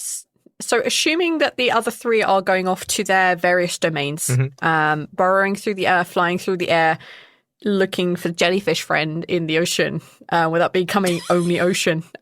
You enter the ocean. It's absolutely fine. You're still you. Just need to make that very clear for him. Greff, I would like you to make a... What's your passive perception? It's 0, right? 0. 10. Yeah, 10. Yeah, there's just a grumpy fire sitting on a rock. Could you roll a perception check? I'm assuming you're on a lookout, right? So you actually are looking Of course. I'm not just sitting there grumpily. I'm making sure Also looking. Yes, I am making sure that if they teleport... Grumpily looking. there we go. That's just a 5. Just a 5. Mm-hmm. Oh, no, buddy. You can just say, nothing happened, Greff. As you are sitting there grumpily on the rock, looking around, turning about, admiring your fiery form, or just being miserable, you hear whispering, different from what you heard up, and from definitely not like Adenlov's humming. You hear voices, but you don't understand the language that they're speaking, but they feel familiar. You just don't, get it. It's like a... Did I hear something? Nah, probably not. You hear that. Yeah. Greff kind of like gets up and looks around if he can like spot where he was hearing that from. It sounds like it's coming from the tree area. Greff's gonna try to like make a noise, but I'm assuming all that happens is just a crackling sound. Crackling intensifies is what the subtitles would read here. Yes. Smoldering. Yeah. Smolders by himself. The whispering, it like suddenly stops, and then as soon as you like begin to quieten down again, like again you hear it just kind of around you. Like it's someone that's familiar. You just can't tell what they're saying. Unless Greff does something, that is all that happens to Greff. I can't go following it into the woods. I'll set it on fire. So Greff, like, I think he's keeping a very close eye on the woody area from where he feels like he heard it from at a point. If that does nothing, then that's the extent of Greff's story as on the beach. Okay. Then that is the extent of Greff's story on the beach. Who wants to go next? I'll go. Roll off. I'll go next. Go for it. Yeah. Okay. Let me find out what we're doing with Suvi. Okay. Oh dear. Yeah. You are burrowing downwards, or you're exploring the island. Where are you headed? Paint me a picture. I am burrowing downwards, sort of under the volcano, that direction from where we are. But not straight towards the Yeah, lava. I'm going to say course, you 'cause know that would be very where the bad. lava is. Like, you're going to feel that pretty quick. Yeah. So we were north of the volcano, so maybe she's going sort of westwards in a little bit, sort of circle-y thing. I'm doing circle-y things with my hands. For the audience. Yeah, kind of like heading. Let's check which is actually west of you. Yeah, sort of west of you. You can see that there's kind of a little bit more. There's kind of more open areas, a little bit less mountainous. You know that there's like this kind of lake, which is close by. Mm-hmm. That's kind of like the major thing that you begin to pick up is that as you keep wiggling like north, like sort of heading westwards, that if you actually turn and head a little bit more northwards, you find that there is this massive lake. And you can see that as you kind of like surface up a little bit to actually see what this lake is and how big it is, you can tell that around the edge of this lake area, that although you could sense it and you can kind of see it, there is this like massive like wind barrier all around it, which extends like Wind barrier? basically just it's like wind filled with random bits and pieces. Like you can tell that it's just wind moving very, very quickly, and it goes many like maybe 100 foot up into the air. But you know that if you burrow down a bit, you could definitely pass this and actually kind of look at the lake more properly. Yeah, she's gonna do that. As you burrow underneath and then come out the other side of this wind wall, you find yourselves on the shore of a massive lake. You can see that around the edge, inside where the wind barrier is, there is this loads of trees that don't seem to have any... you see these loads of trees that have like this really dark leaves to them, are really pointy and maybe quite sharp looking. You can see that in the middle of this lake, there is this large building, which is not on an island. It's just built up from the base of whatever this lake bed is. And it's this kind of large building that from your point of view, maybe it doesn't have a roof, maybe it does. It's quite circular in shape. And you can see it's like composed of many, many pillars. And the moment that you pass through this wind barrier, the moment you're on the shores of this, you hear the songs in the back of your mind. And they are quite powerful. Yeah, Of Song what? of Thousand Voices. Oh, like my songs. Suvi songs. Yes. Okay. And that's what I see. Yes, this is what you see, this is what you hear. Okay, so I'm gonna get closer to that building thing? Yeah. Absolutely. Like, you could either choose to wade through the water or burrow through the earth and follow the bed. It's not massively deep. It is deep, but not massive. And you can pop right up, like right next to, or even inside the building if you wish. Right next to, I think. And then... popping up. Is it still? Yep. Popping up right next to the building. There's like a really small amount of earth that you could pop up next to. It's, again, this isn't really on an island, but like... collection of dirt in the water would be built up on the edge of it. And you can see that there is this floating platform. And you can see that there is this very pale grey altar. And it just has one cup on it, this kind of silvery wooden cup.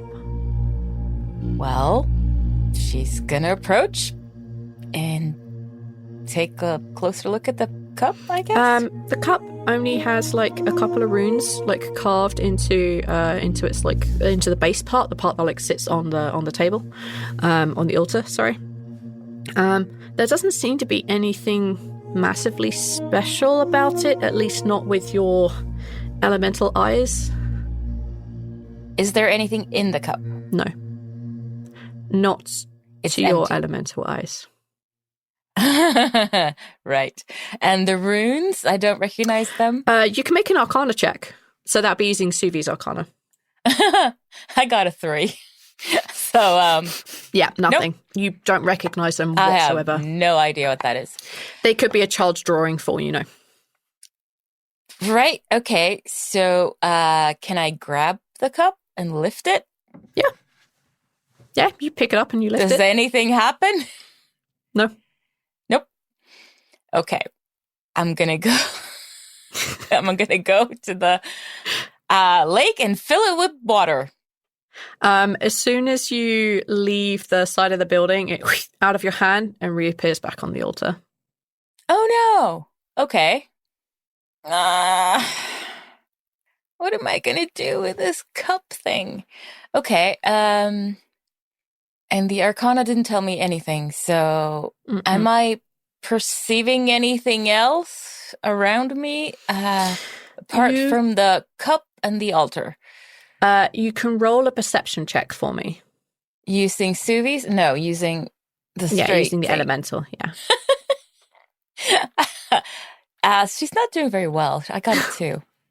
I have no idea what's going on. You don't spot help. You don't spot anything else of any major significance. No matter what you attempt or what you try, you cannot get the cup out of the building. You cannot fill it with anything. You cannot make any magical runes appear. Essentially, this short trip for you, this is the end of that. Okay, she's going to try and drink from the cup. There's nothing in it. Okay. You can't put anything in it. Even your elemental eyes, like, it says there's nothing in there, and when you try and drink it, nothing whatsoever, I'm afraid. Okay, Suvi's gonna burrow back then. That's okay. Sorry, guys. Who's next? No worries, it happens. Yeah, it happens. It's normal. This happens to everybody. Twice. Roll off. Neil, if you'd like to go ahead. Roll off. Oh my god, just roll d20s. Fine. Roll a d. You've got it. Just roll them. Let's see who gets highest. Whoever gets highest is going next. I'm making that decision. Oh, There you go. I rolled a 19. I got a 16. Okay, Ivoris. You begin gliding and swimming through the ocean. That's where you're going, right? You're in the ocean? Yeah, I believe so. Okay. All right. As you kind of like go through the ocean and you begin to go down the side of where this the volcanic island is, you spot many creatures that are swimming around. Things you would expect. Jellyfish, cod, clownfish. I don't know. Guys, I'm running out of fish. Octopuses. Octopi. Octopi. Things. None of them seem to be receptive if you try to contact them. None of them seem to be doing much other than being their fishy selves. However, as you continue much, much further down, you notice that there seems to be a little bit further beneath you this, well, calling it a house might be an extreme of what's happening down there, but you do spot what looks like a house made out of white rock. It has been structured together. That's definitely a door made out of some sort of kelp. That's definitely a window with nothing in it, and there's definitely some sort of light source from coming in. This thing is also pretty big. The door is quite wide and maybe a little low in height, but this is definitely a house. What do you want to do, Neil? I'm going to go down and look at it further to determine if it's occupied. Knock on the door if there's a door. You kind of go to knock at the door and you just see the kelp sway. But it's definitely occupied, and as soon as you kind of interact with this, it's definitely somebody in there. And you hear this kind of clacking on the kind of, it clearly has a grounds. You hear this clacking, and you see this, well, it's a giant crab. It's a giant blue crab. That is what you see living in the bottom of this house. Huh. I am going to wave evening. at... Oh, fuck. Okay. Oh, hello. Good evening, good sir. I would offer you entry, but alas, my building is too small for you. What can but a humble crab do for you this evening, my liege? Didn't think you'd get this far, huh?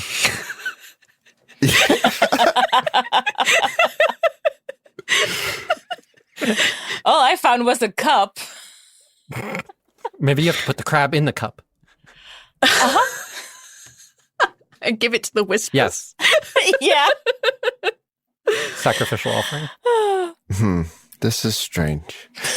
Surely you know of the events lately, some of which have been happening around here, where the gods have been dying and people have been coming. Oh, that is terrible news, my liege. I was unaware. Indeed. Well, those people who are responsible are here. Have you heard of any of them? Or you live pretty close to where they're doing all of their business. Alas, mostly the coming and goings of the land dwellers are of not much interest for myself nor my kin. Alas to say, my liege, I know nothing of such events. Well, we are going to fight them soon.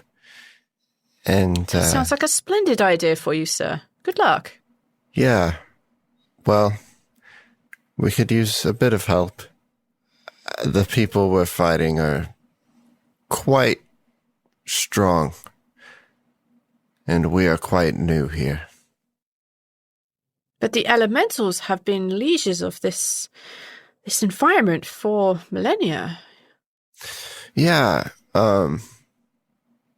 okay. Now, pretend for a second that those elementals were controlled by people who normally were not elementals and were very unfamiliar with most Make a persuasion roll. Hypothetically, Neil. of course. Hypothetically. Make a persuasion roll using Ivoris's character sheet. That's fine. It's so dumb. 30. Fuck me. Of course, my liege. I'm happy to go along with this premise. If you are new to this area, then you would be seeking help or guidance. But you said that this threat is here now. Not now. Shortly, though. They will be arriving. We plan to ambush them somehow. Time in which to prepare, yes. Well, where is this place, my liege? And I shall endeavour that at least myself should be offering whatever help the giant crabs and I may offer. Much appreciated. It's really close, just right up there. Points in the correct direction. Yeah, I didn't go very far to find you. Yeah, hence why I just stumbled across you here. Of course, I shall gather what I can and see if any of my brethren are wanting to help. Some of them may not. They're a little bit more grumpy than I. I shall make my way there shortly. Sure. Wonderful to meet you. I, in my other form, am Ivoris. What is your name? Ha ha ha! Go fuck yourself. We need a new friend name. The very important ally of ours. The We have giant Turlock, crab. and now we have... Hold on, I'm pulling up my notes. The great Turlock is not our Murloc. friend. The great Murgle? You may call me Dweevil, sir. Want to repeat that? Weevil. Dweevil? Dweevil. Like Yeah. dweep, but Dweevil. The giant Thank you, Smitey. blue Best name. crab. Is it blue? Oh, brilliant. Yeah, giant blue crab. I hear blue crabs are extra tasty. Very tasty. Well, not gonna find out. That was me, not Suvi. Suvi would never eat crabs. If you come closer to the surface, I'm sure you'll be able to find one of us. There's a couple other elementals around. Feel free to come and find us whenever you're ready. Of course, I shall make myself known to any other elemental that I see upon my surfacing. And you see that he kind of like scuttles back inside his house, and he's obviously grabbing a few things. Comes out with looks like a very like his it looks like a whetstone for sharpening his claws, and he has like this little top hat on. God. Yeah, it's great. I love him. He's adorable. The dapperest of battle crabs. He is the most dapper. I wish I'd given him a cane, but it makes no sense. He has claws, so yeah. So he like heads off in a slightly different direction, but you know he's going to be attempting to find his friends. That is the end of your watery journey, my friend. Okay. That is the help you return with. So okay, I'll add that to the list. He's going to return with guns and kill the person. If video games have taught me anything. Or just return with a kraken, basically. And please. we'll swallow Yeah, that would Kels be really whole, cool. and we will have no problem And the anymore. kraken has a gun. please. He comes in back with a each kraken. octopus arm. Yes! A kraken! Towing a kraken. It can be a small my kraken. I mean, liege, I have found for you my pet dog. I'm sorry that there's nothing else I could offer. yes! I'm so glad you exactly. understand, V. That would be so good. Ivoris did roll a 30, or Neil rolled a 30. I mean, 30. Very good. Now he gets Kraken- become kraken ancient good. enraged crab, so Okay. my much can reference, so. Okay. That was us. We only have wind left. Me. Yeah. Where are you headed to, bud? Zipping around on the wind currents, seeing if I can find anything that screams of natural magics of the chaotic nature, since, you know, it's kind of where we are. Yeah, sure. Roll a nature check for me. Sure. 14. As you go gliding through the air and you see the Chaos Island below you, you can see that there is like the volcano, and you can see roughly where you think you came in. You can see this like giant lake a bit further north. You can see that there is a vast forest off to one side, and as you're kind of like gliding around trying like, maybe this is interesting. Oh, it looks like there's maybe some buildings there. Oh, there's a clearing over here. Oh, that looks like a giant crack in the earth. Maybe this would be cool. Kind of, as you're looking down, you feel this sensation across you as if it's raining, but it's not. You kind of like very odd pitter-patter here and there when the raindrops are really big, but they're not coming down en masse yet. You just get this very strange sensation, and it's definitely like on the back of your head. And as you kind of look up and look around, you notice that there's maybe 1 or 2 stars out. And as they twinkle, the feeling like intensifies a little. Could you also make a perception check for me, please? Sure, I'm great at those. As your elemental. Oh. See, I was gonna say shit. I want more allies. Yeah, I was going to be quiet too. Okay, well, in that case, Thick as thieves around here. I love it. in that case, it's just a 13 because air elementals are not wise. I don't think any of your elementals have a good perception. Yes. You say 13. 13. It's better than mine. Better than Greff's too, I think. Hey, don't bring me into this.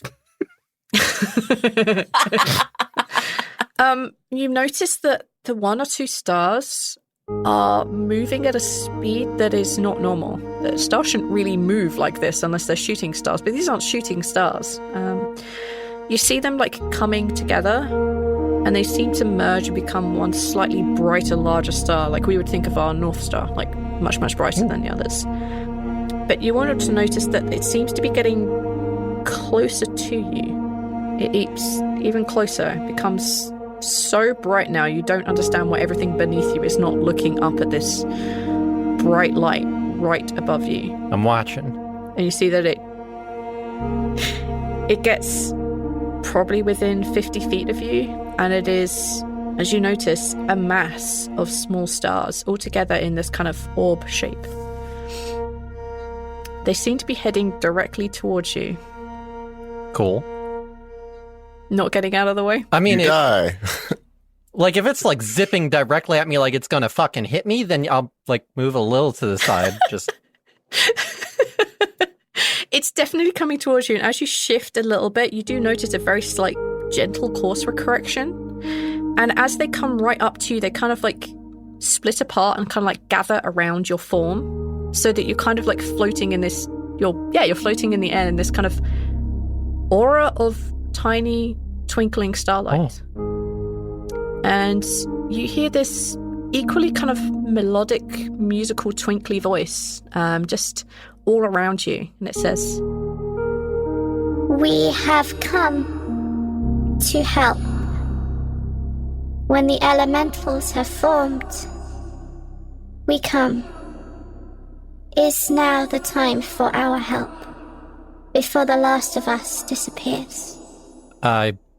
Yeah, we're preparing right now. We need every ally we can. There's a great danger coming, so your timing is impeccable. Good. And they fall silent. That weird kind of like dripping of water all around you kind of disappears. They don't move, but when you move, they move with you, so your entire form is just outlined in this kind of twinkling light. I guess at that point, That's then, so cool. Vox, like, starts flying back towards the beach, and just along the way, do you have a name? Names? We are nameless. Oh. Are you, like, actual stars? Like, sorry to say, I've never met your kind. We are the stars of chaos. If you don't mind my saying, you look awesome. You're beautiful. Thank you. Not everyone can see us. Really? Yes. Well, that's a shame. They feel our effects. They do not feel alone when they look to the stars and feel like someone is there. We are there, but we are few now, as our brethren are disappearing. You can name us if you wish, for many of your kinds have. How many of them are there too, you said? They are all over you. There are loads of them. Oh. So you initially saw like a couple in the sky, growing up together in a giant ball, but as they got to you, you realize it's multiples of them. It's a constellation. You get to name one. Mm-hmm. Basically, yeah. Many constellations, maybe. I want to get creative with this. Star me. No. Here's the thing. Once you have a name, you can only say your own name. That's the thing about names. What? It's a Pokemon joke. You're wearing a Pokemon t-shirt. Thor. I didn't. Fake nerd! I'm still talking about Starmie. Oh, there you go. There you go. Okay. I you. didn't know how you got into Pokemon from naming constellations. That's why I was like, that's the biggest non sequitur of the episode. And we've had some massive tangents. It's perfect. I'm sorry, Neil. I'm sorry I didn't get your very clever Pokemon. You're wearing the shirt, Thor.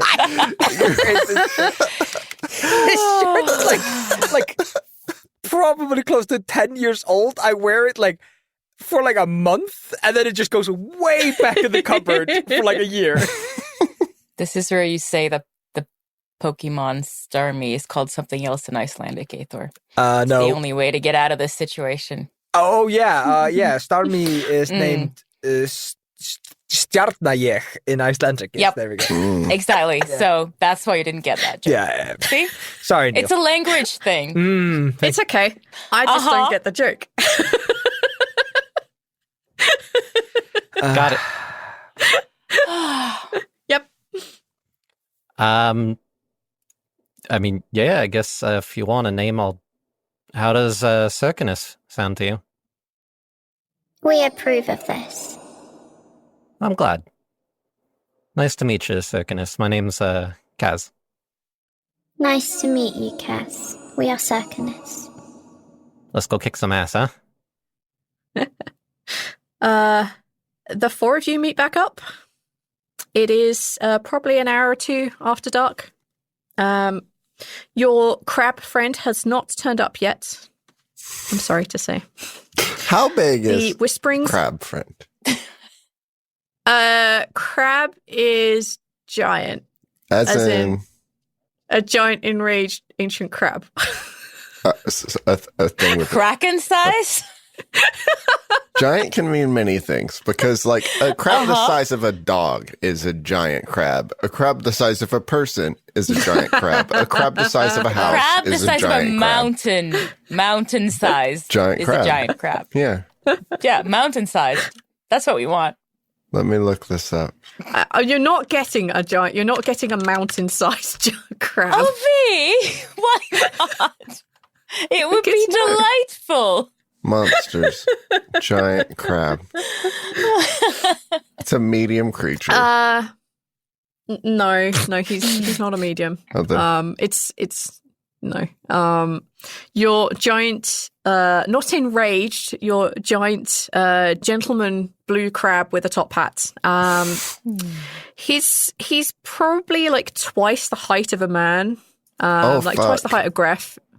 Yeah, God. pretty Cool. big. So, Huge. legitimately house-sized. Almost. Yeah, he's like car-sized. It's the size of a horse.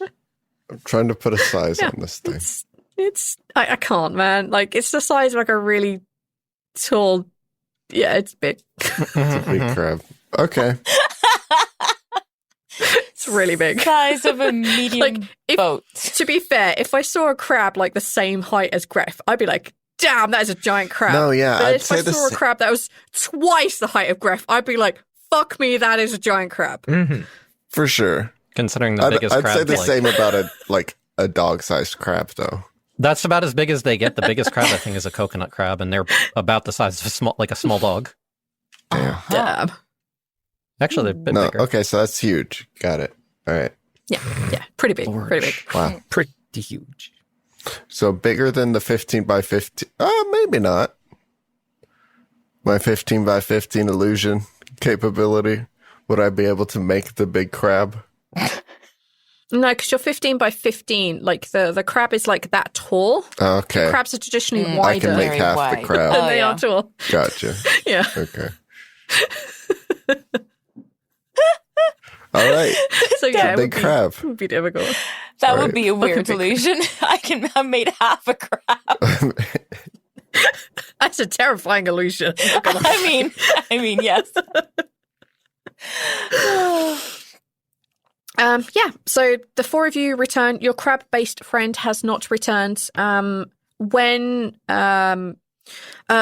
Vox returns, you all notice that there is something slightly different about him. Like occasionally, it looks like he has a bit of glitter on him in his form, but you don't really see anything beyond that. But you do feel, I'm gonna say warm, but there's a fire elemental. You do feel like a sense of like comfort, I guess. I found friends. Oh, good. Oh, Vox, you look all glittery. That's beautiful. Well, thank you. That's my friends. Oh, all right. This is Circinus. Circinus, that's my friends. Hi, Circinus. Nice to meet you. I'm Suvi. Circinus doesn't say anything. That's okay. Suvi's delighted anyway. Are you? Are y'all, if you guys are shy, that's okay. It's fine. You definitely get the feeling they're very shy. That's okay. Like does like a little air elemental head pat. Aww. Yeah. I didn't find anything. I got to somewhere with a cup and an altar, and I didn't. I'm so sorry. I couldn't figure it out. So I just figured I'd better return. Hey, it's okay. Yeah. I heard some whispering from the forest, but yeah, I couldn't enter the forest, and any screams were just basically fire sounds, so I don't think they were interested in me. Okay. Just because. I don't think I want to know. I met a very big crab. You're not going to believe how big this crab is. Oh, really? Where is it? It's Like right, a mountain-sized? kind of down there in the water. No, not mountain-sized, Oh, but still What pretty big. Is it bigger than that boulder over there? And Greff points to a horse-sized boulder. Is it bigger than the boulder? Yes. Okay. Yes, it's bigger. It's a horse-sized boulder. It's definitely bigger. It's bigger That's- than oh, that. that's a very big crab. How nice. Yeah, Did it want to help us or no? seemed that way. Just going to check Oh, on a good. couple of his friends to see if they would come and help as well. But yeah, That's hopefully great. something comes of that. I'm glad you succeeded. I'm so sorry I didn't manage to. Anyway, it'd be lovely to meet the giant crab. Yeah, hey, it's pretty nice. So, yeah, I'm sure y'all get along. So I was going to talk to you about this, but we were climbing and we were almost running. Well, I was running because the Wolperting, our friend Turlock was so strong, and so quick. And, I was going to talk to you about the fact that we could have just tried to destroy the altar with my ritual, but I suppose it's too late now, so it's all decided. We're not doing that. Because that's not what the nice guardian person wanted anyway. So it's all good, I guess. Right? It's your choice to make, Suvi. Well, I was going to talk to you about it, but then we all got so busy and it was so exciting with I've never met a Wolpertinger before, and it was very... And now we're all elementals, and that's also very exciting. But it's a bit, I don't know. Anyway, it's been decided, which is good, I think. If the Guardian doesn't want you to destroy the rune thing, then maybe it's a part of... I don't know, maybe it can do some good. Maybe it's not just for this purpose. Chaos. Yes. I mean, he did explain that it would be good to sort of keep the gods in check in case that is ever needed. Which, right. now we're trying to save them, so yes, but also, I don't know, it was all so much, but I also don't know because, my people, my clan gave me a ritual to destroy it, so that was what I thought I would be doing. And now I'm here and I'm an earth elemental, and that's very exciting and very scary, but, exciting. So, good. And there's a crab, so that's good, I guess. I don't know.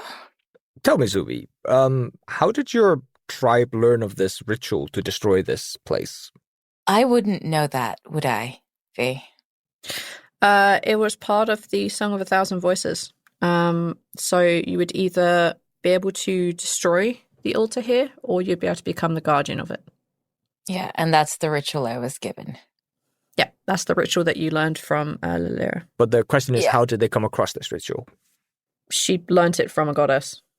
So it was given to me, or to us, from Lilira.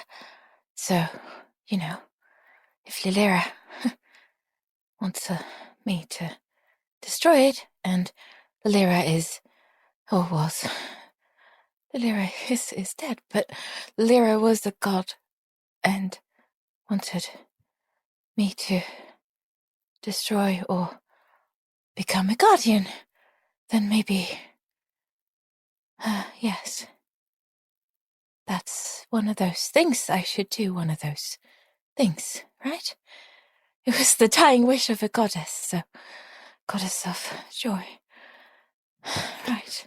Yeah. It's all so confusing, Greff. It's not simple. Just No, not simple. I understand that the Guardian doesn't want this place destroyed. It's been his life's work, and he will live much longer than I ever will. Yes. Just feels a little, I don't know how to say this, a little selfish to want to keep this place around when it's currently destroying the world we live in.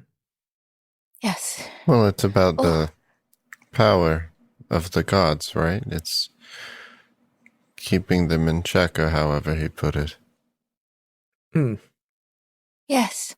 So I suppose it's sort of about, it's either the now, the short term, which is now, and if we destroy it, then Kels cannot kill any more gods here anyway. Or it's the long term, if the gods become too powerful and we need a sort of checks and balances against them, I suppose.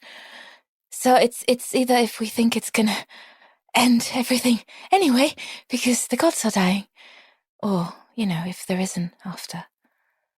Sort of what we were talking about on the boat. You can see fire elemental Greff kind of just stare out of the ocean. He's clearly like thinking about what you've just said.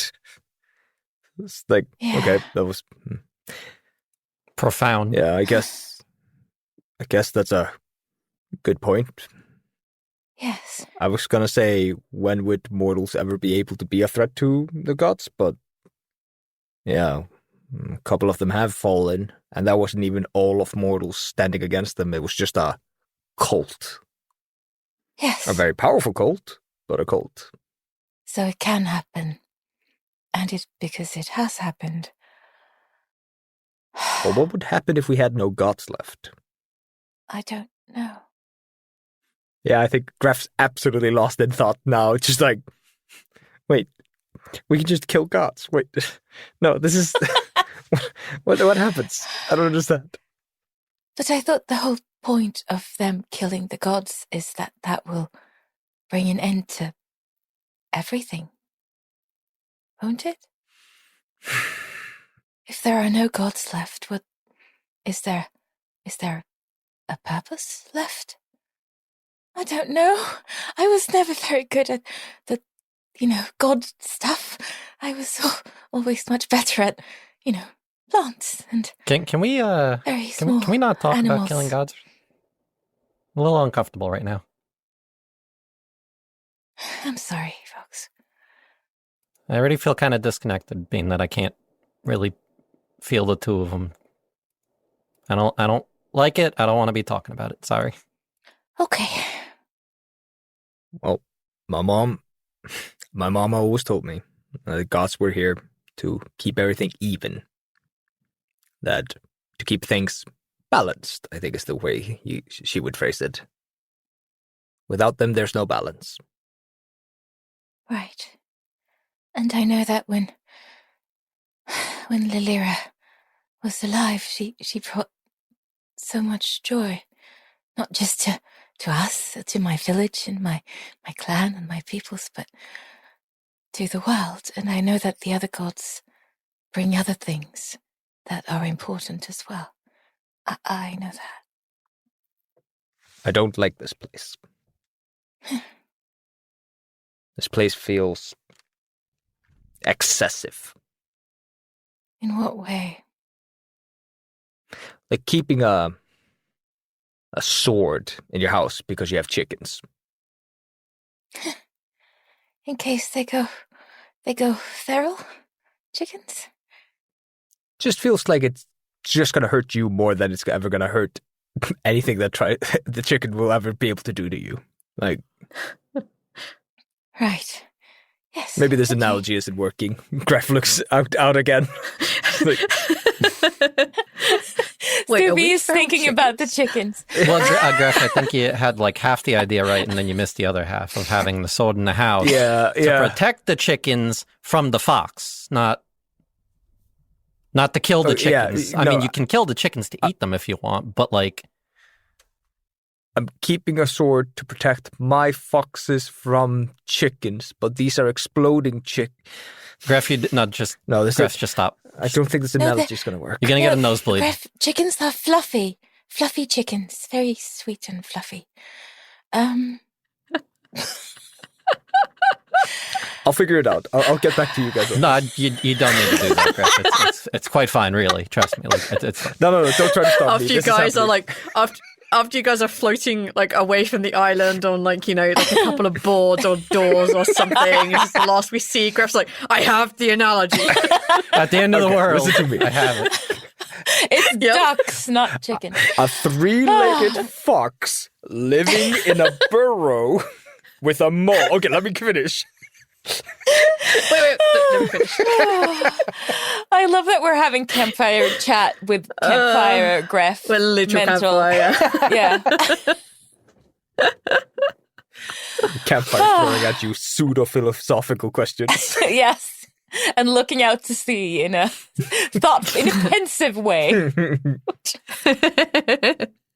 Delightful. Yeah. No, I don't think we're going to get any further. Nope. Unless anyone else has something new to bring up. I'm happy. Mm-hmm. Yeah, Vox is just zipping around in the sky, following the currents with his new star friends. Aw. There. It takes a little while, but some of them do pull away from you and just seem to be gliding in the air with you rather than just like strictly around you. But whenever you do land, they just like reform an aura around you.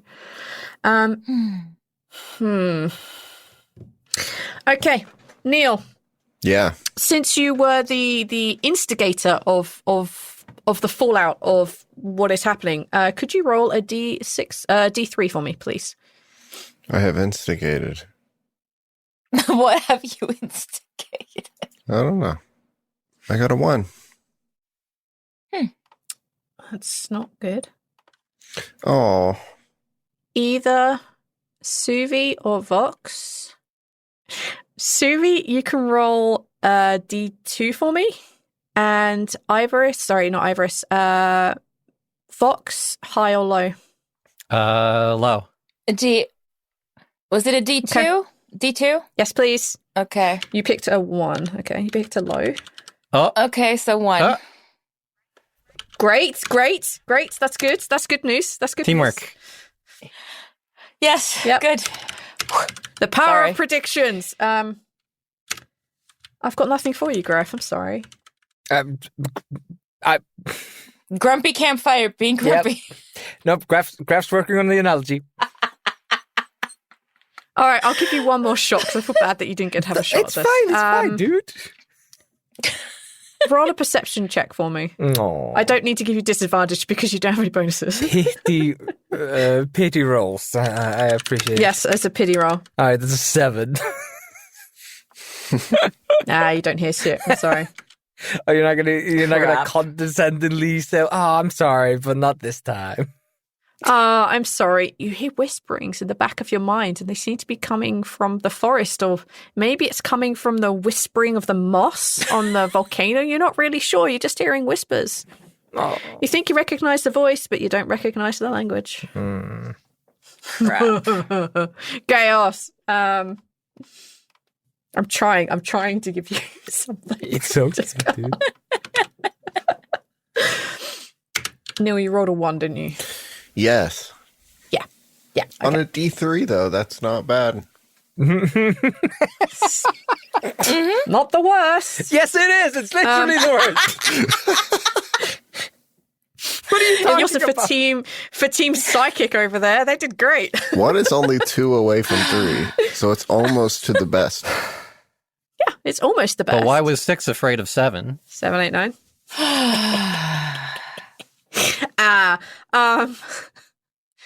It's probably a couple of hours go by as you sit out contemplating existence, what the tasks you may have ahead of you, enjoying the power of flight, waiting for your blue crab to emerge from the waters wearing a very dapper hat, or trying to work on an analogy and hearing whispers of voices that are familiar yet unintelligible. You notice that from probably a few hours after you guys have chilled, you feel, each of you, this very heavy magical presence. You guys are super magical at this point, but like you feel a very heavy magical presence. And walking out from the forest onto the large flat rock that you find this rune upon, you see your halfling friend. The halfling guardian. Up to you whether they're a friend or not. And you see that standing next to them is a tall... What was he? Fuck it, he's Tabaxi now. You see this tall Tabaxi with shades of grey and white stripes all across his body. He has a very short tail, but it's quite fluffy. The tall Tabaxi is wearing what looks like kind of like very dark blue robes, and he has a very twisted and gnarled staff in his hand. And at the very top of this staff, there is this glowing chunk of crystal. And as you look at it, you realize that this crystal is covered in ice and icicles. You can see that everywhere he walks, there is this kind of like mist around him, but the same kind of mist that when you put something hot in a very cold environment, it mists up like your breath. That just seems to be all around him. And you see the pair of them walking out from the forest. They seem to be happily chatting away. Just old friends talking in a language that none of you would understand, because it's like way oldie common. Vox may understand a little, but not enough to really know what they're chatting about. Do you see the pair of them arrive? And the tall Tabaxi, in a language that all of you will be able to understand. You're not sure how. Maybe it's magic. Probably magic.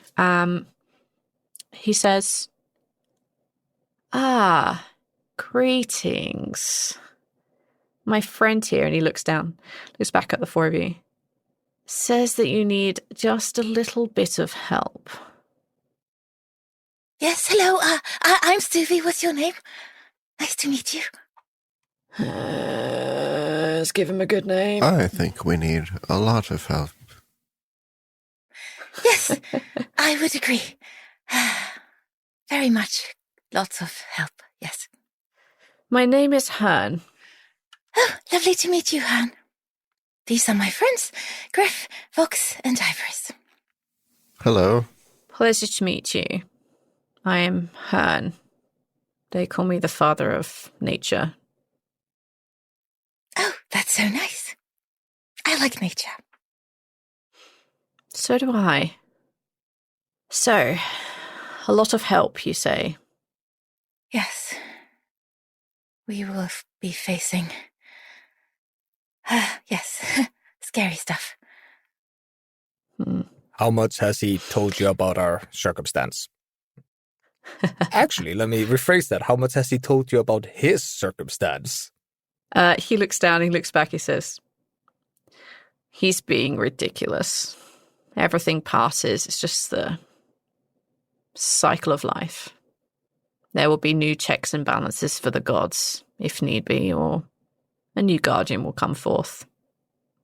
And then you see the halfling just like cross his arms, and you just hear him says, yes, well, that's only because your guardian isn't even alive yet to take over, so you have to face this thing. And you just see him, his taller friend, just shake his head and just like, oh, for God's sake. Yes, I will help you. I do know a fair bit about what you're facing. It's a monster. She truly is a monster.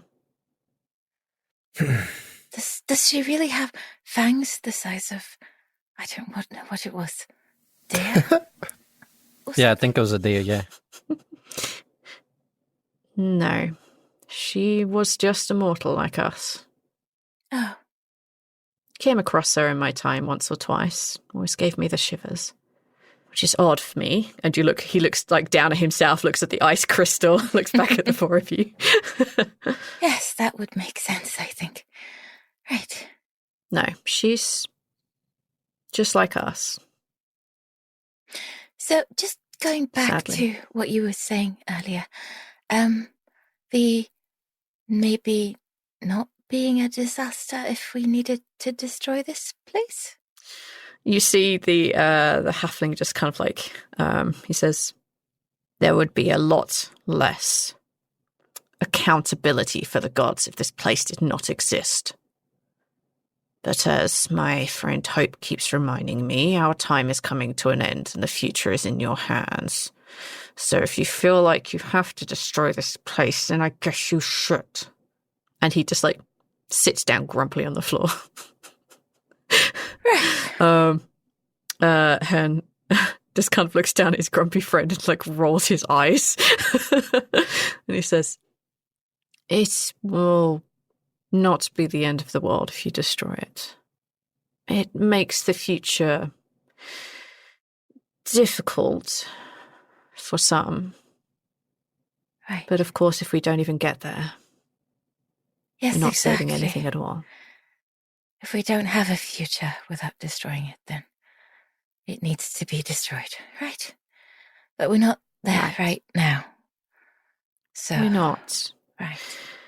I think our biggest concern will be dealing with Kels if and when she arrives, and any of the minions that she brings with her. If we can stop her, we can stop those casting the spell to kill our beloved gods, then if we can do that, that should be the priority. And then we don't have to destroy this place. A new guardian doesn't have to step up immediately. Right. Good. That's very good. Suvi looks very relieved and isn't talking for a little bit and is thinking. So Kels is showing up, though. He, like, you can see, like, the knuckles on his staff, like, turn white. He kind of looks a little bit pale, and he says, it's a very strong possibility. She is not the only one who can cast this spell, though. And I think between myself and a few of the other responsible parties, we might be able to hold her in check. He did tell you about the whole Kels having fought off two dragons, and one of them is now dead, right? He did mention that to you. You see him look down and look back at you. No, he didn't. I wasn't. That is a great loss. Perhaps, but I'm more just mentioning it as a statement of Kels's power and what we're up against. Making sure you're aware. We are quite powerful, but we're not. We are functionally immortal. It's not the same as being able to be killed. The only reason that our friend here, and he looks down at the other guardian, managed to survive is because of the chaos of this place. I will reform and come back again in a couple of years. It's not a problem, but it is a problem if the world isn't around. Hope just resets. Cyric does. Actually, I'm not even sure Cyric has ever died, so I don't know for that one. And she'll just regenerate. Not in time, though. I will call on a few of the others, and I will get them here. If we can hold off Kels, or I think our best bet may be to hold her out of time. But I'd have to speak with Hope. I could freeze her. That would work too. You see him shrug his shoulders. We'll have to think about it. If you leave Kels to us, deal with the others that can also cast the spell. If we can't hold Kels back, killing a dragon is quite concerning, you're right, Ivoris. Then you'll be the last barrier between her and that altar. Great. Right. Are there any other allies that you wish for? It might be possible for us to bring one, maybe two at most, but those are big asks. I know.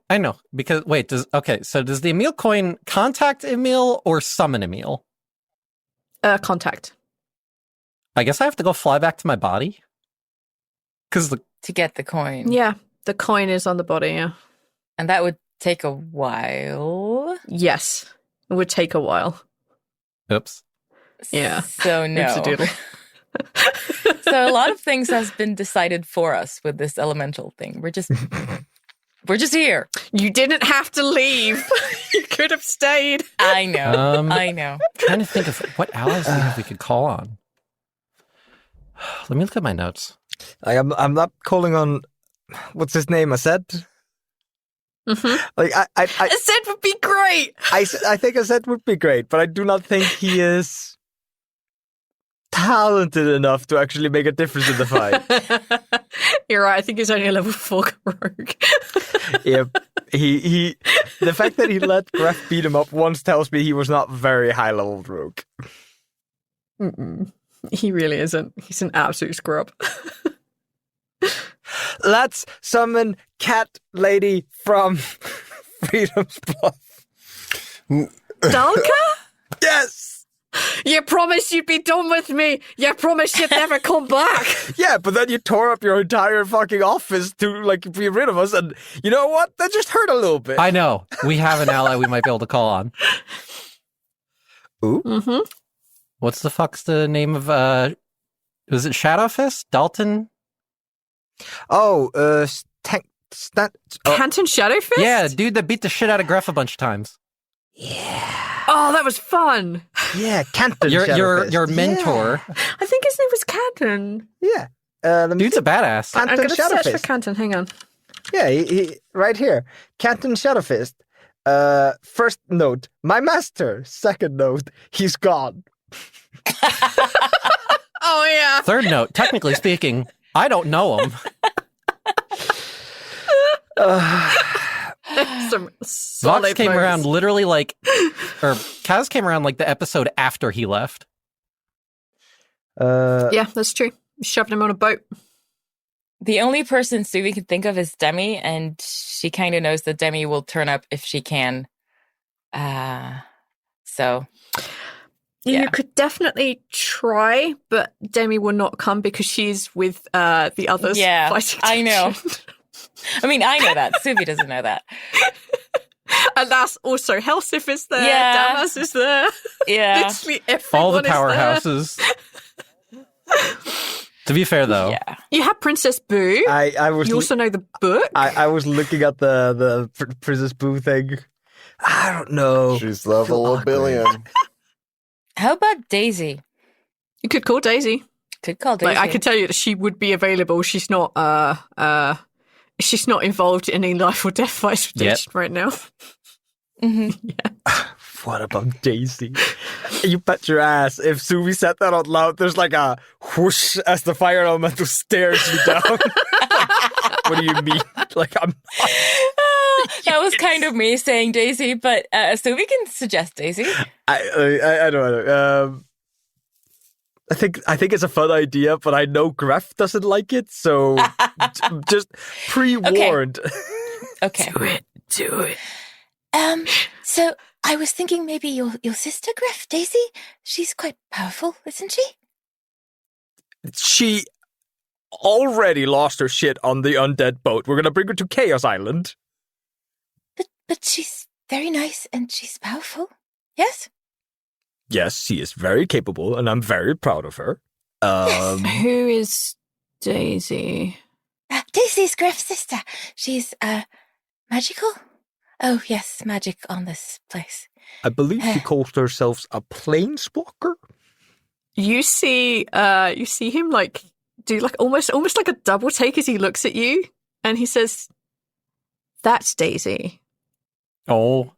Oh, you know do you mean? Daisy. That Daisy is your sister. She's so nice, isn't she? She is very nice. How do you know Daisy? Take an intimidate check. Oh, okay. Worth. Let me see. Where are you? Here. That's 12. She's come across some of our radars. I don't know her personally, but I know of her. Come across your radar in a bad way, I take it. No, actually. Cyric, the person sort of in charge of magic, whether he likes it or not, is very interested in the theories and spells and the abilities that your sister and those like her have. It's fairly new.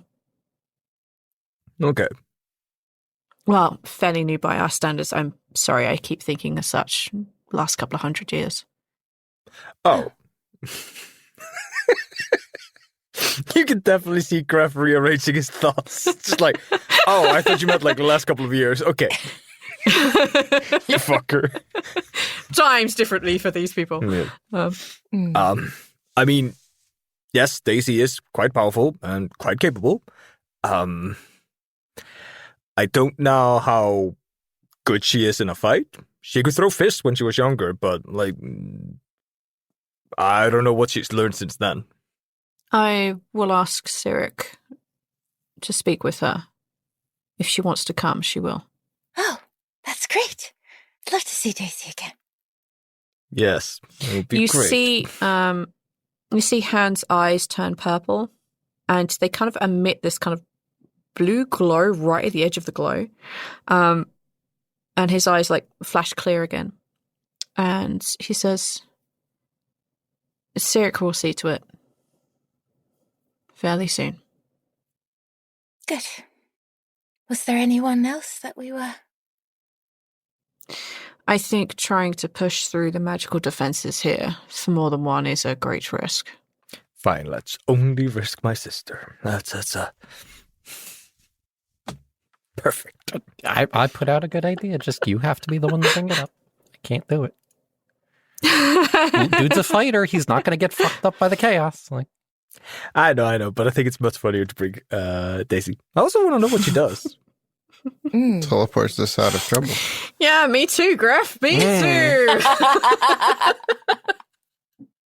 Hearn says, as soon as your sister's ready, as soon as Cyric has spoken with her, Daisy will either come or she won't. I need to get in contact with a few others. And fairly soon. If Kels arrives before we come back, good luck. Thank you. So how long will it be, approximately? Do you know? Yeah, you see him shake his head and he says, it's difficult to tell with the time distortion. Of course. Right. Okay. Well, come on, stop grumping. We've got work to do. You see the guy get up like, oh, for God's sake. Nice to see you again. Was Did it not sign up for this. Was it Zafin? Did I write that down right? Yeah. Nice to see you again, Zafin. Zafin. It was good to meet you too. Good. Right. We'll be back. And you see him like look at the four of you, just half nod once. And it's almost as if like a wind has caught them and they're made of sand and they just blow away. Hello, and thank you so much for listening to episode 36 of Kino. I would not have believed V if she told us this is where we were going to be going when we recorded the first episode. Greff just wanted to fuck shit up. This is like high-level stuff. There's like important people doing important things now, and it's kind of wild. Talking about important people doing important things, you should definitely, if you're enjoying like any of our productions, go check out Counterbalance. I'm the voice of Malaki on that show, and I'm so excited for more people to start listening to it because it is genuinely a passion project, something made of pure love by Kesser, written and produced. So yeah, go check that out. But I want to say thank you to Turlock. I want to say thank you to Blessed White Tiger for the name Turlock, the person that's going to be the death of me. And I want to thank Smitey for Dweevil Butterkissed. And I want to thank Ratstring for Hearney or Herney. The debate still goes on. Thank you everybody for listening, and I hope you guys have a wonderful week, and see you next time. Bye.